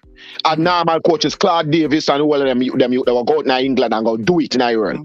Right? So we that defeat the argument totally. These coaches that we have here, them now coach nowhere else. That is a big problem. We don't have any Jamaican coaches that is getting any scholarship and going to coach in Mexico at a under 15 level to develop their coaching acumen. We don't have any coaches going to the USA to coach at an under 17 MLS team or under 18 or under 20 MLS team that can come back and implement that knowledge of international football here. So no matter how much qualification they give them, yes, brother. If them a coach yes alone, it now go. Well, I know, let me finish my point. If you're not them a coach yes alone, it now go do nothing. Because they're going to be coaching players who, because them are going to coach where they are. Look, again, next point I'm trying to make. The local players, you see, if you're good enough, by you reach 18 years old, you have to leave. And by 18 years old, I mean, no, listen me now. No. Oh, you might not depend on them. Who depend on? Yeah? Who depend on? I may ask you a question. No. Answer me who it depend on first, and then we can move to your question. Who does it depend on? Who depends on what see them. And who interested in them. For a player to move, and yes, if you go anywhere in the world, as somebody has beat, okay, thank you. Listen to me, my G. You have people who scouted players from Grenada and St. Lucia. We're living in 2022, where everybody have a TV channel on them phone. It's called YouTube. There's no one on earth who can tell me that people not exposed. But they have players. Hold on. Before YouTube invented, you had Ricardo Fuller and the baller, they're making it in the world. Fine, me ask that question now. So for example, you have one 16-year-old right now, right? One 16-year-old right now, wicked baller at the youth level, well developed, but it's not a finished product. Which scout I go up on YouTube and search for your son name and you don't know him? All right, all right. So let me answer that question. Nobody don't have to go on YouTube and search for your son's name. In 2022, you create a channel for your son. Similar like what Riches and Royalty do for Theme Son, which is 16 years old. So we have a living example. We have a living example of a player who is doing it now. Riches and Royalty is doing that. Now the local youth are doing it. Hold on, man. The local youth. No, bro. Listen, that is what I'm trying to establish, my G. Jamaican Gune, you might too loud, you turn pastor. You might, man. Well, I'm telling you. We can't hear the next person. Me try to hear a military say. Come here, follow the conversation. Hold on. Yeah, hold on. I'm telling you. You hear me now? Yeah, man. Me hear it better now. Yeah, because we can't hear a military say. So me follow the conversation. But we can't hear him say. Yeah. So what I'm trying to say is we have one person doing it. That is just one person. There's a player called Xavi Simmons. He bust off of YouTube before he bust in a real life. Because somebody picked him up and created a channel for him. So we have that. We have examples of those. Why we don't have that? Everybody have a TV channel on them phone, bro. Sure. So everyone can create their own TV channel and make a news. Hold on. So the point that I'm trying to make, bro, and this is the broader picture. Jamaican local players need to firstly and secondly, find themselves in some form of academy, because playing 3 months a year in Manning Cup or in the Costa Cup, not cutting it for 15-year-old. Jamaican Kuna, hold on. Let me share this now, right? First of all, what if Whisper did not have the financial backing like his father or somebody who was smart as his father who can do all them technological stuff thing there? What would he do? Second question.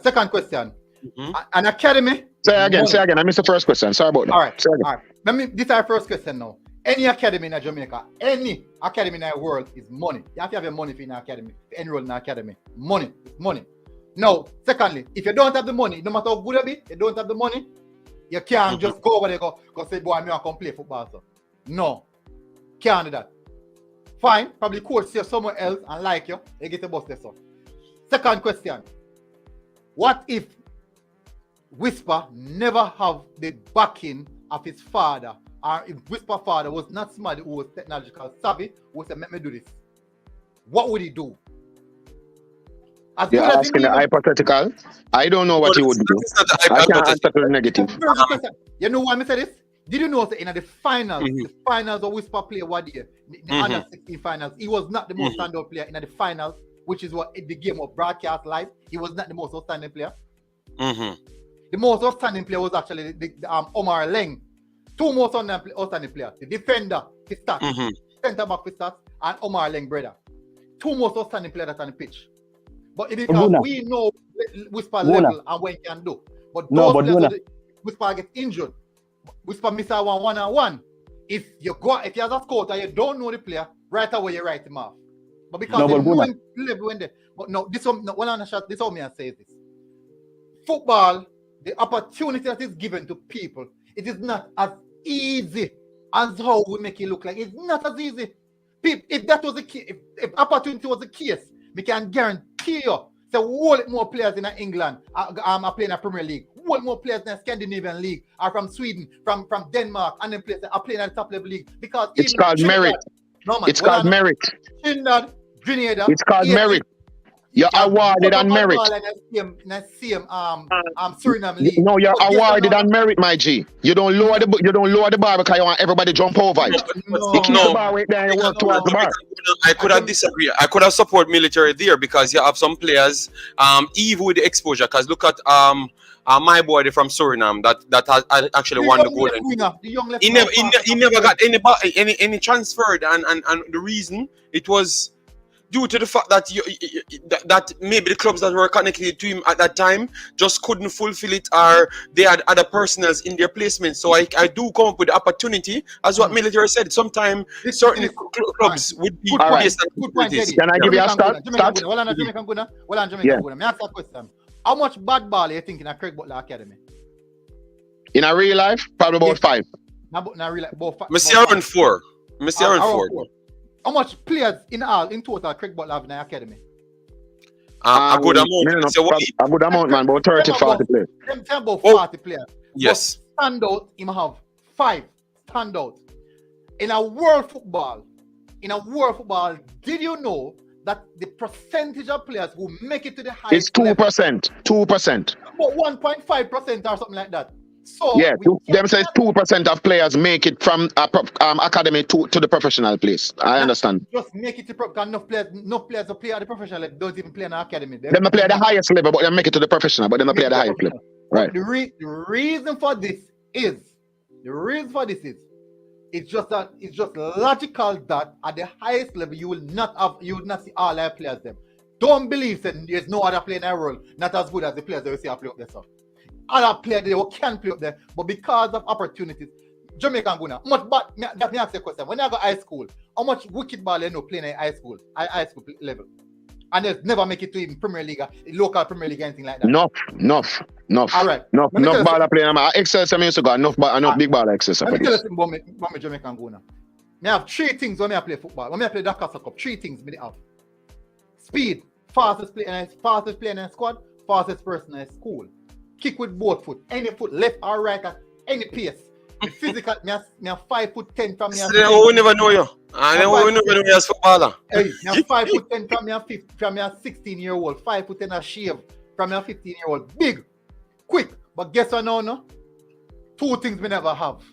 Up here, sir, smartness and finishing. We never have that. So you see, if one coach see me from early and say, you go on, let me nurture those aspects.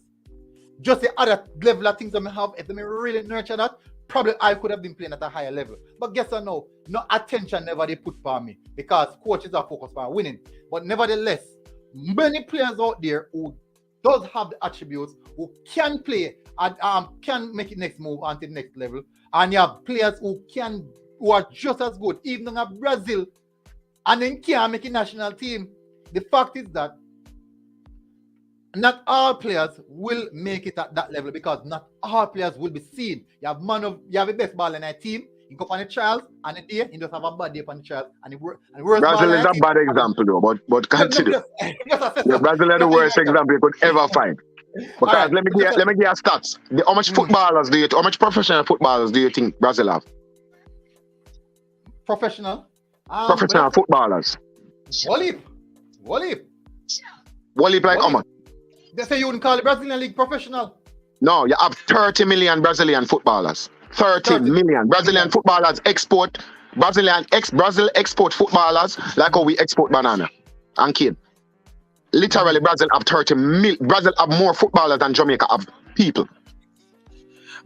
All right, guys. Thanks for having me here. Yeah, because I have to run. Yeah. So thanks, Jamaican Kuna, and the next guy. Thanks. Yeah. Run. Yes. I said 20 minutes, and we now have me for 1 hour war. So I want to know Jamaica full of drama. That's how we know. So big up fans, everybody. Thanks, respect, and thanks for having me. Yeah. All right. The point I'm trying to make, military. The point I'm trying to make is, in my belief, currently in 2022. With Jamaica trying to restart our program in 2022, I do not think the JPL is nowhere close to being a feeder for the national team. I don't think so, because I cannot think we have 11 players that we can put in the squad that can make any impact from the JPL directly. That is one. It should not be a feeder, but you can also look at the anomalism. No, in my view, I think so the local league. I think so the best feeder is because it's not at the level as yet. Yeah, but when I say is this, people are advocating for it to be the feeder. People are trying to curb the entire Jamaican national program to make it be the JPL national program. Let me give you an example. No. Let me give you an example. Yeah. The JPL is rated 12th in CONCACAF. It's rated, I think it's rated 1 in the Caribbean, but overall in CONCACAF it's rated 12. So let me take out Liga MX and let me take out MLS. So we have 9 more leagues in front of us, including the Honduras League, and I think the Panamanian League is a higher league than us. You have a Jamaican player, born here, groomed here, playing the JPL, excel, and decided that they're going to play in the Panama League, which is a higher league than the JPL. And those players, chances are, enough of them players there, now go see back. Them look down on them. Them look down on a player that is playing in a higher CONCACAF rated league than JPL. And you will have man who say, them man they're not good. And them man they play Panama, them man they play El Salvador, them man they play Costa Rica. Now hold on, make me give a no. No. We're talking about the 12th. MLS is the top, and MX. Liga MX to me is a better league than the MLS, in my view. So Liga MX and MLS. We are trying to get players to Liga MX, MLS, and USL. And we have 9 leagues in another 9 space there where we can have players in. But if a player leave the JPL, a lot of people looking down on that player as opposed to looking up at them, so they move out. They must because I'm gonna foreign, but I'm gonna eat that league. You know the man that he must score go El Salvador, or he must score El Salvador a fully. Them not look at that as a step up. Them looking at that as a step down. I think most people who would say that are people who actually don't really watch football. No, my G, I've seen analysts on this in this space, in the YouTube space, which is where the fans are at. We know Reggae Boyz fans there, so all of me a fan, you a fan, all our fans. All of we there, so I guess we get the news from. We don't have time for watching prime time news to know what's going on with Reggae Boyz. And them ask them some questions with them, they know who intro, they don't know which players forward, they don't know nothing about the ball of them, they don't know how much goal they score for the season, they don't know nothing about the ball of them. Who know the news, you know? Nobody watch. People watch TV. Who know the news? I don't know the news. I YouTube at the news, bro. I swear there, bro. The fans, every Reggae Boy fans, bro. Go in the street of Jamaica. You're there at Jamaica. Go in the street of Jamaica and ask them about Reggae Boyz. Why did Jamaica play a match and nobody knows so much Jamaica play a match? In a stadium. And that's not bad. That me know come do one thing them. In a stadium. Memory there, super chatter. Kyle Wallace again. Big up Kyle.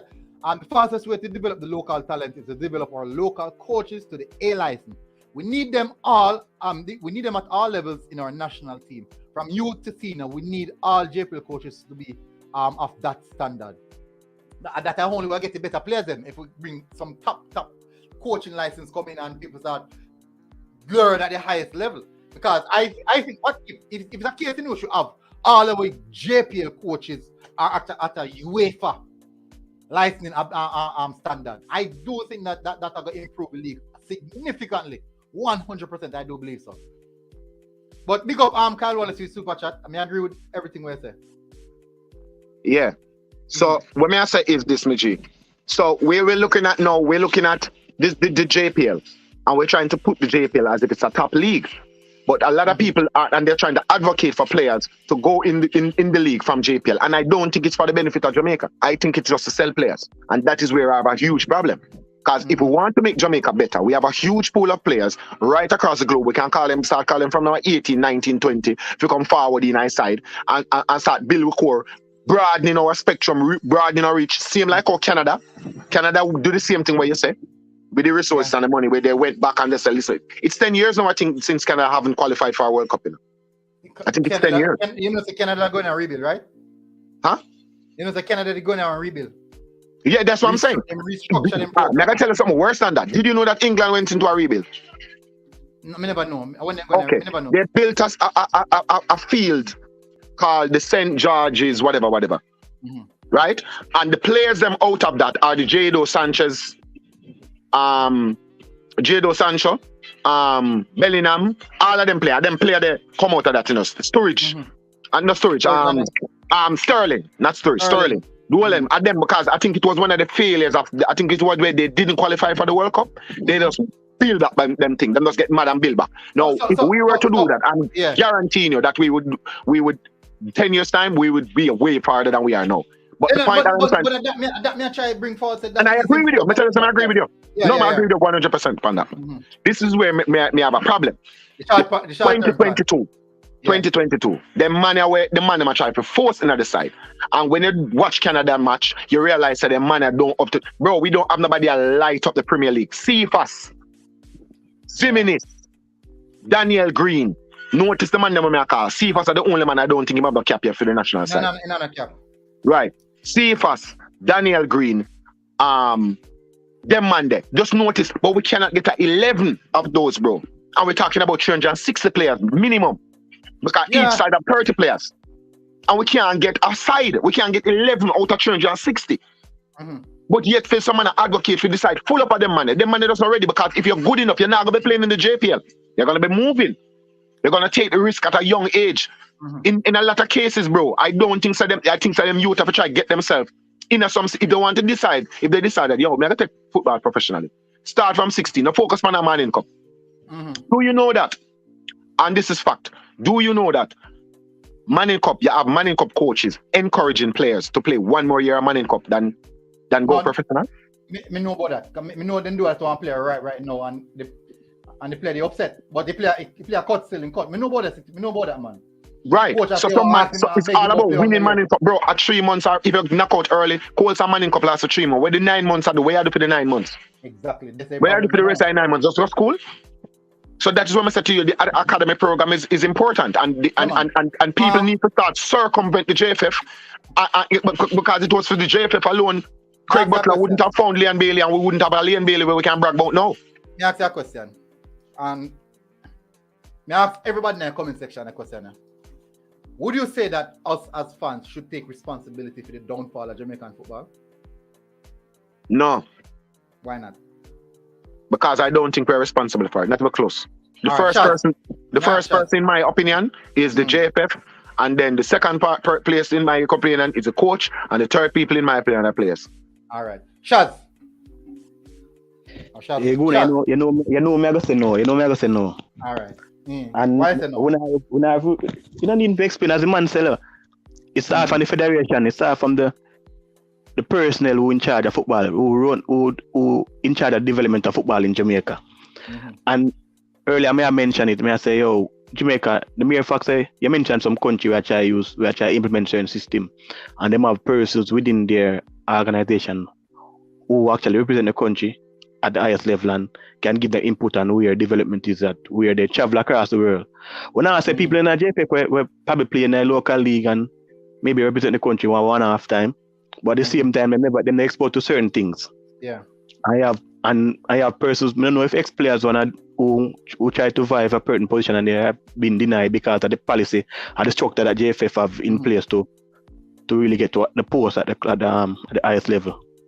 But as a Jamaica gonna say, you can't blame the fans.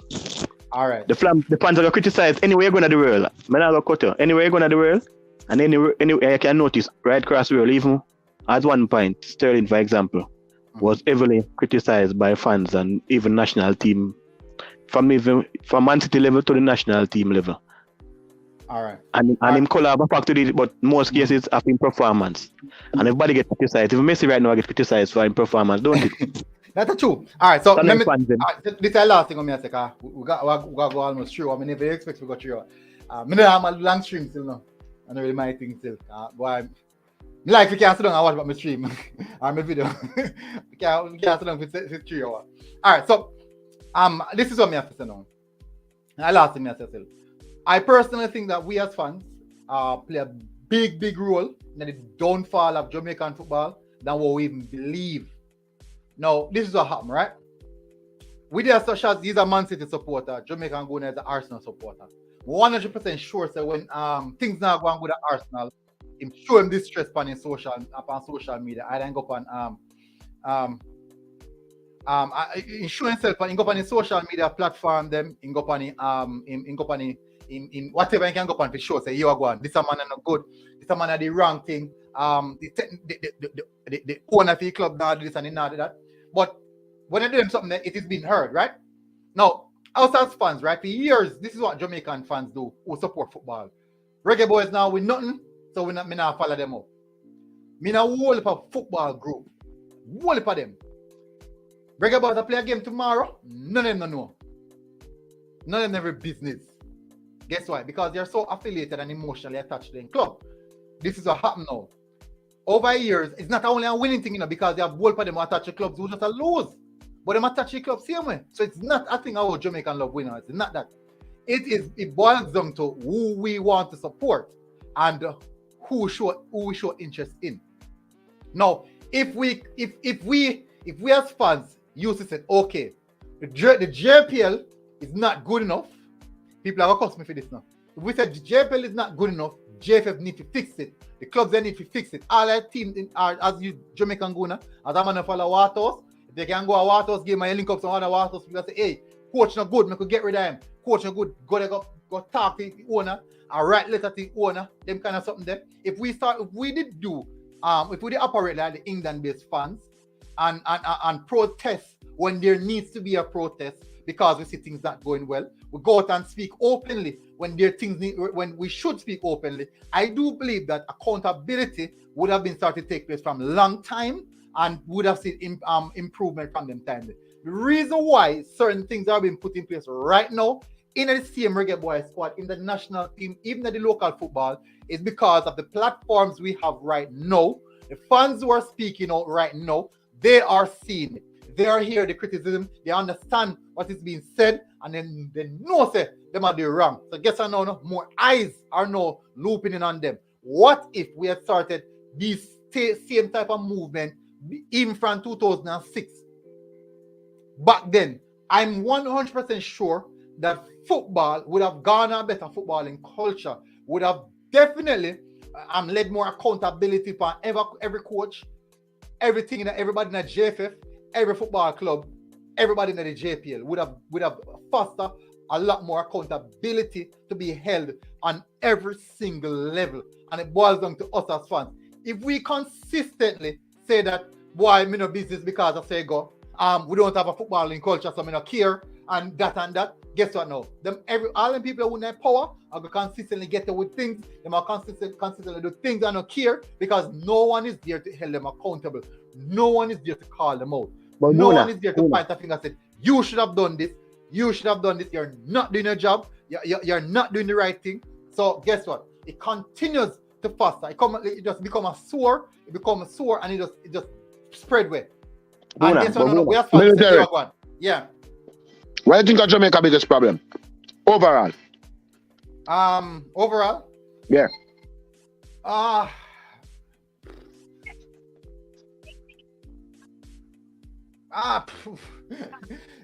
think we don't have enough educated people. Okay. And I beg to differ.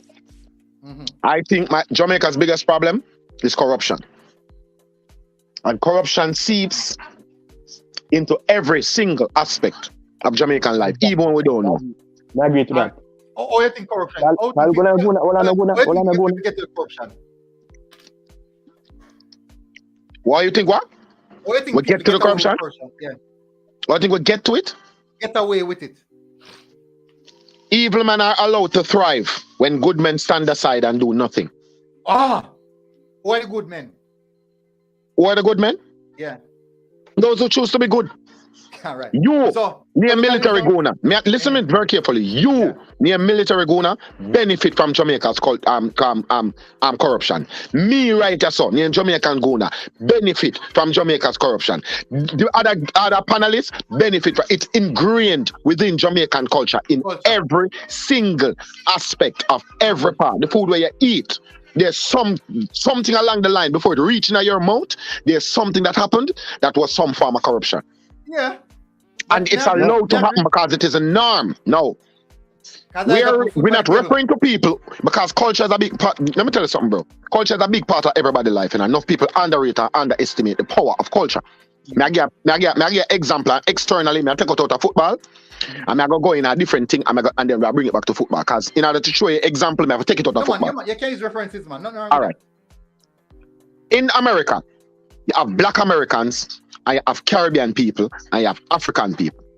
And Caribbean people and African people are predominantly black as well.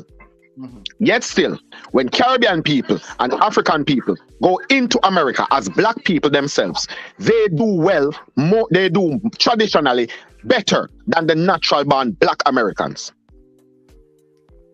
Yeah. Why is that? When black Americans claim that it's racism, I stop them from reach where they want to reach. Them say slavery, stop them from reach where they want to reach. Even though Caribbean people experience slavery the same way, even worse than America, and African people experience slavery because slavery is not American, slavery is all over. But if you link a black American, them say the reason why them can't reach nowhere is because slavery is holding them back and because the racism are holding them back. But that same exact racism is not affecting the same black people, them mostly from the Caribbean and from the Africans who go into America, go in your yard and make better money than you were born there. And it's down to culture. They grew up in a culture there. They grew up in a culture. Bro, me there are our event. The parade. Brooklyn parade. I'm me there Brooklyn parade. I'm just a woman. When Brooklyn parade I keep you them block off the road so you can't get no taxi. So you can't drive go down the night. They have to park way up on one part. So me I walk I go. My partner one gas station about 2 miles away. Me I walk up to my car. I mean I walk I go. I'm see a youth, a black youth, jump up on a police car and I roll pan the car top and drop her back and then tell the police, but like literally tell the police about his mother. Right? That is culture.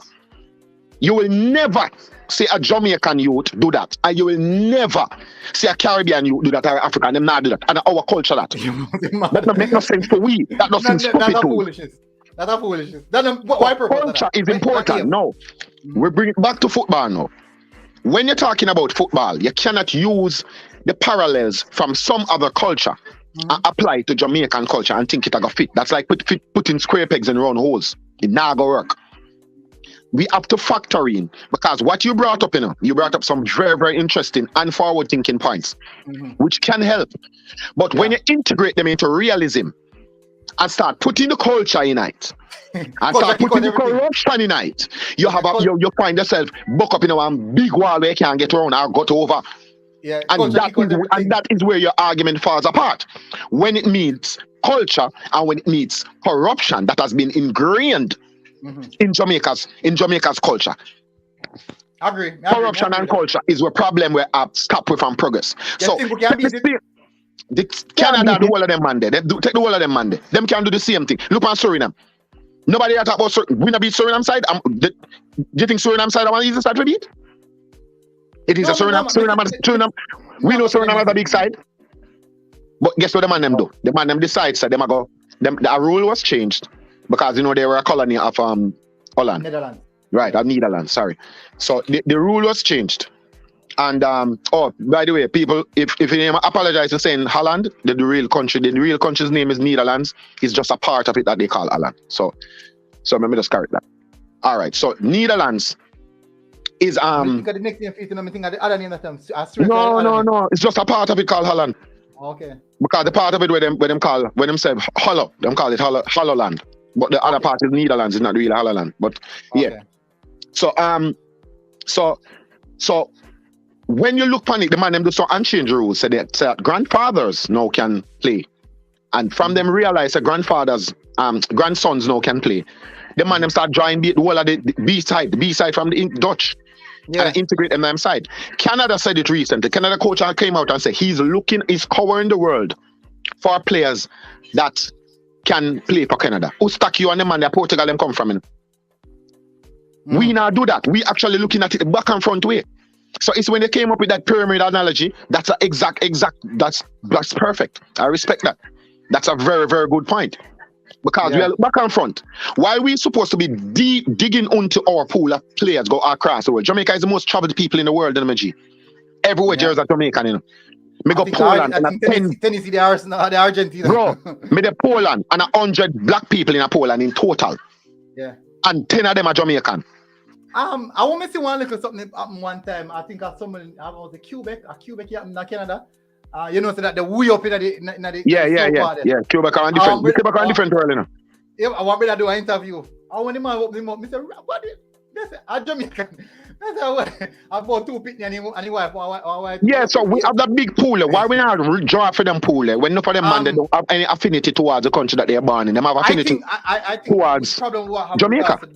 I think the problem we have regards to that. I think with the JFF, I think they are focused on the money they must spend too much. I think that's one problem with them. They are focused on the money they must spend, and that become a blockage for them. And it actually deter we as well. It really deter we. But anyways, now close off now. I'm gone over 3 hours, longest stream in a year. Yeah, but I tell you, say, in terms of the fans, and the input they have upon the fans.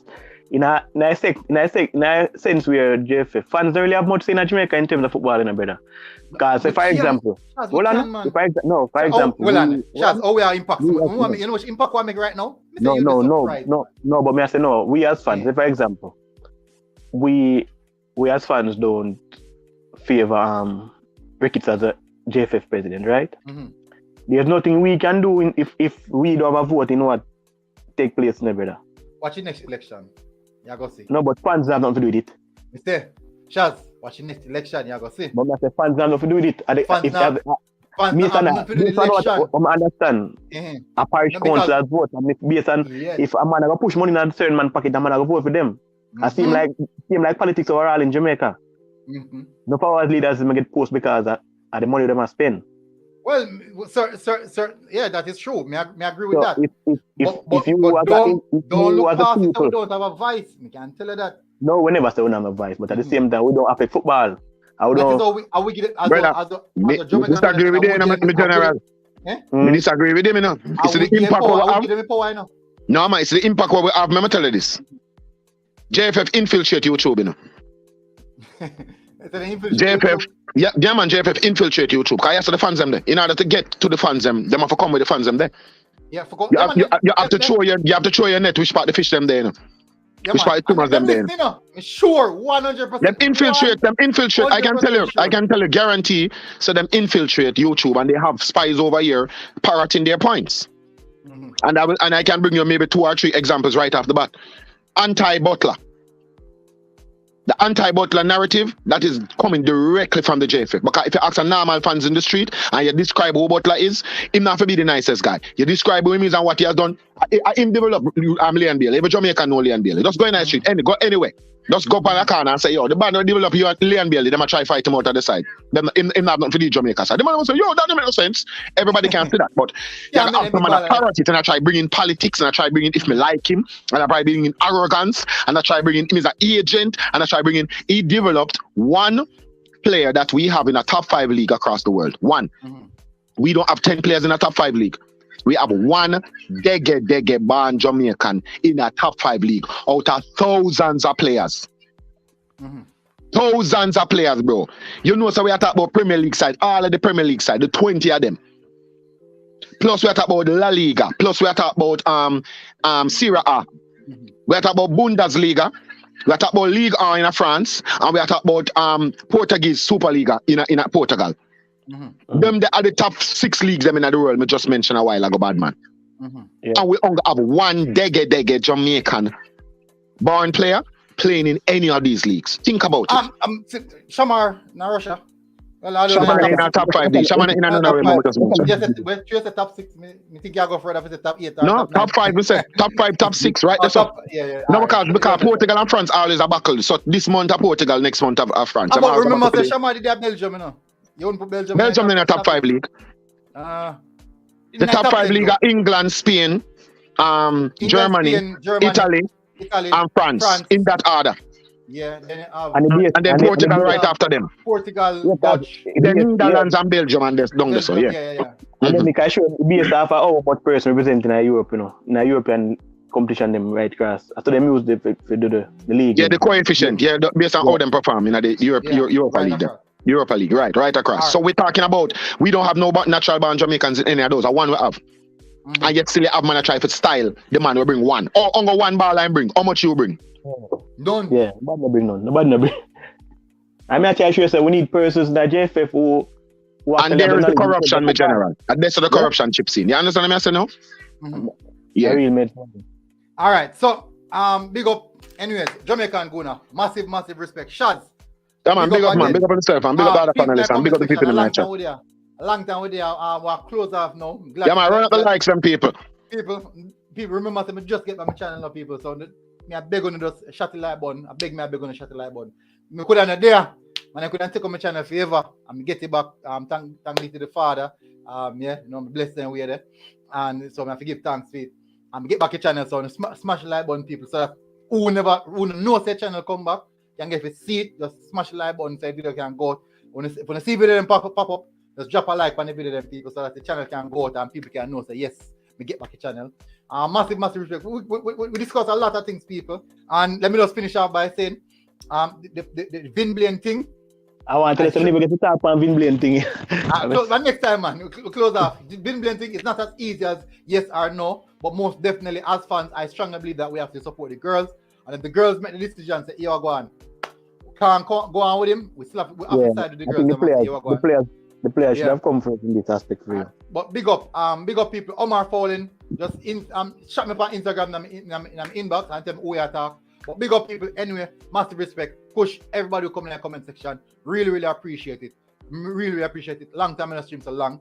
No man, normally 10 minutes video I'm done. But big up people. Until next time. See you guys again. Hit the like button, people.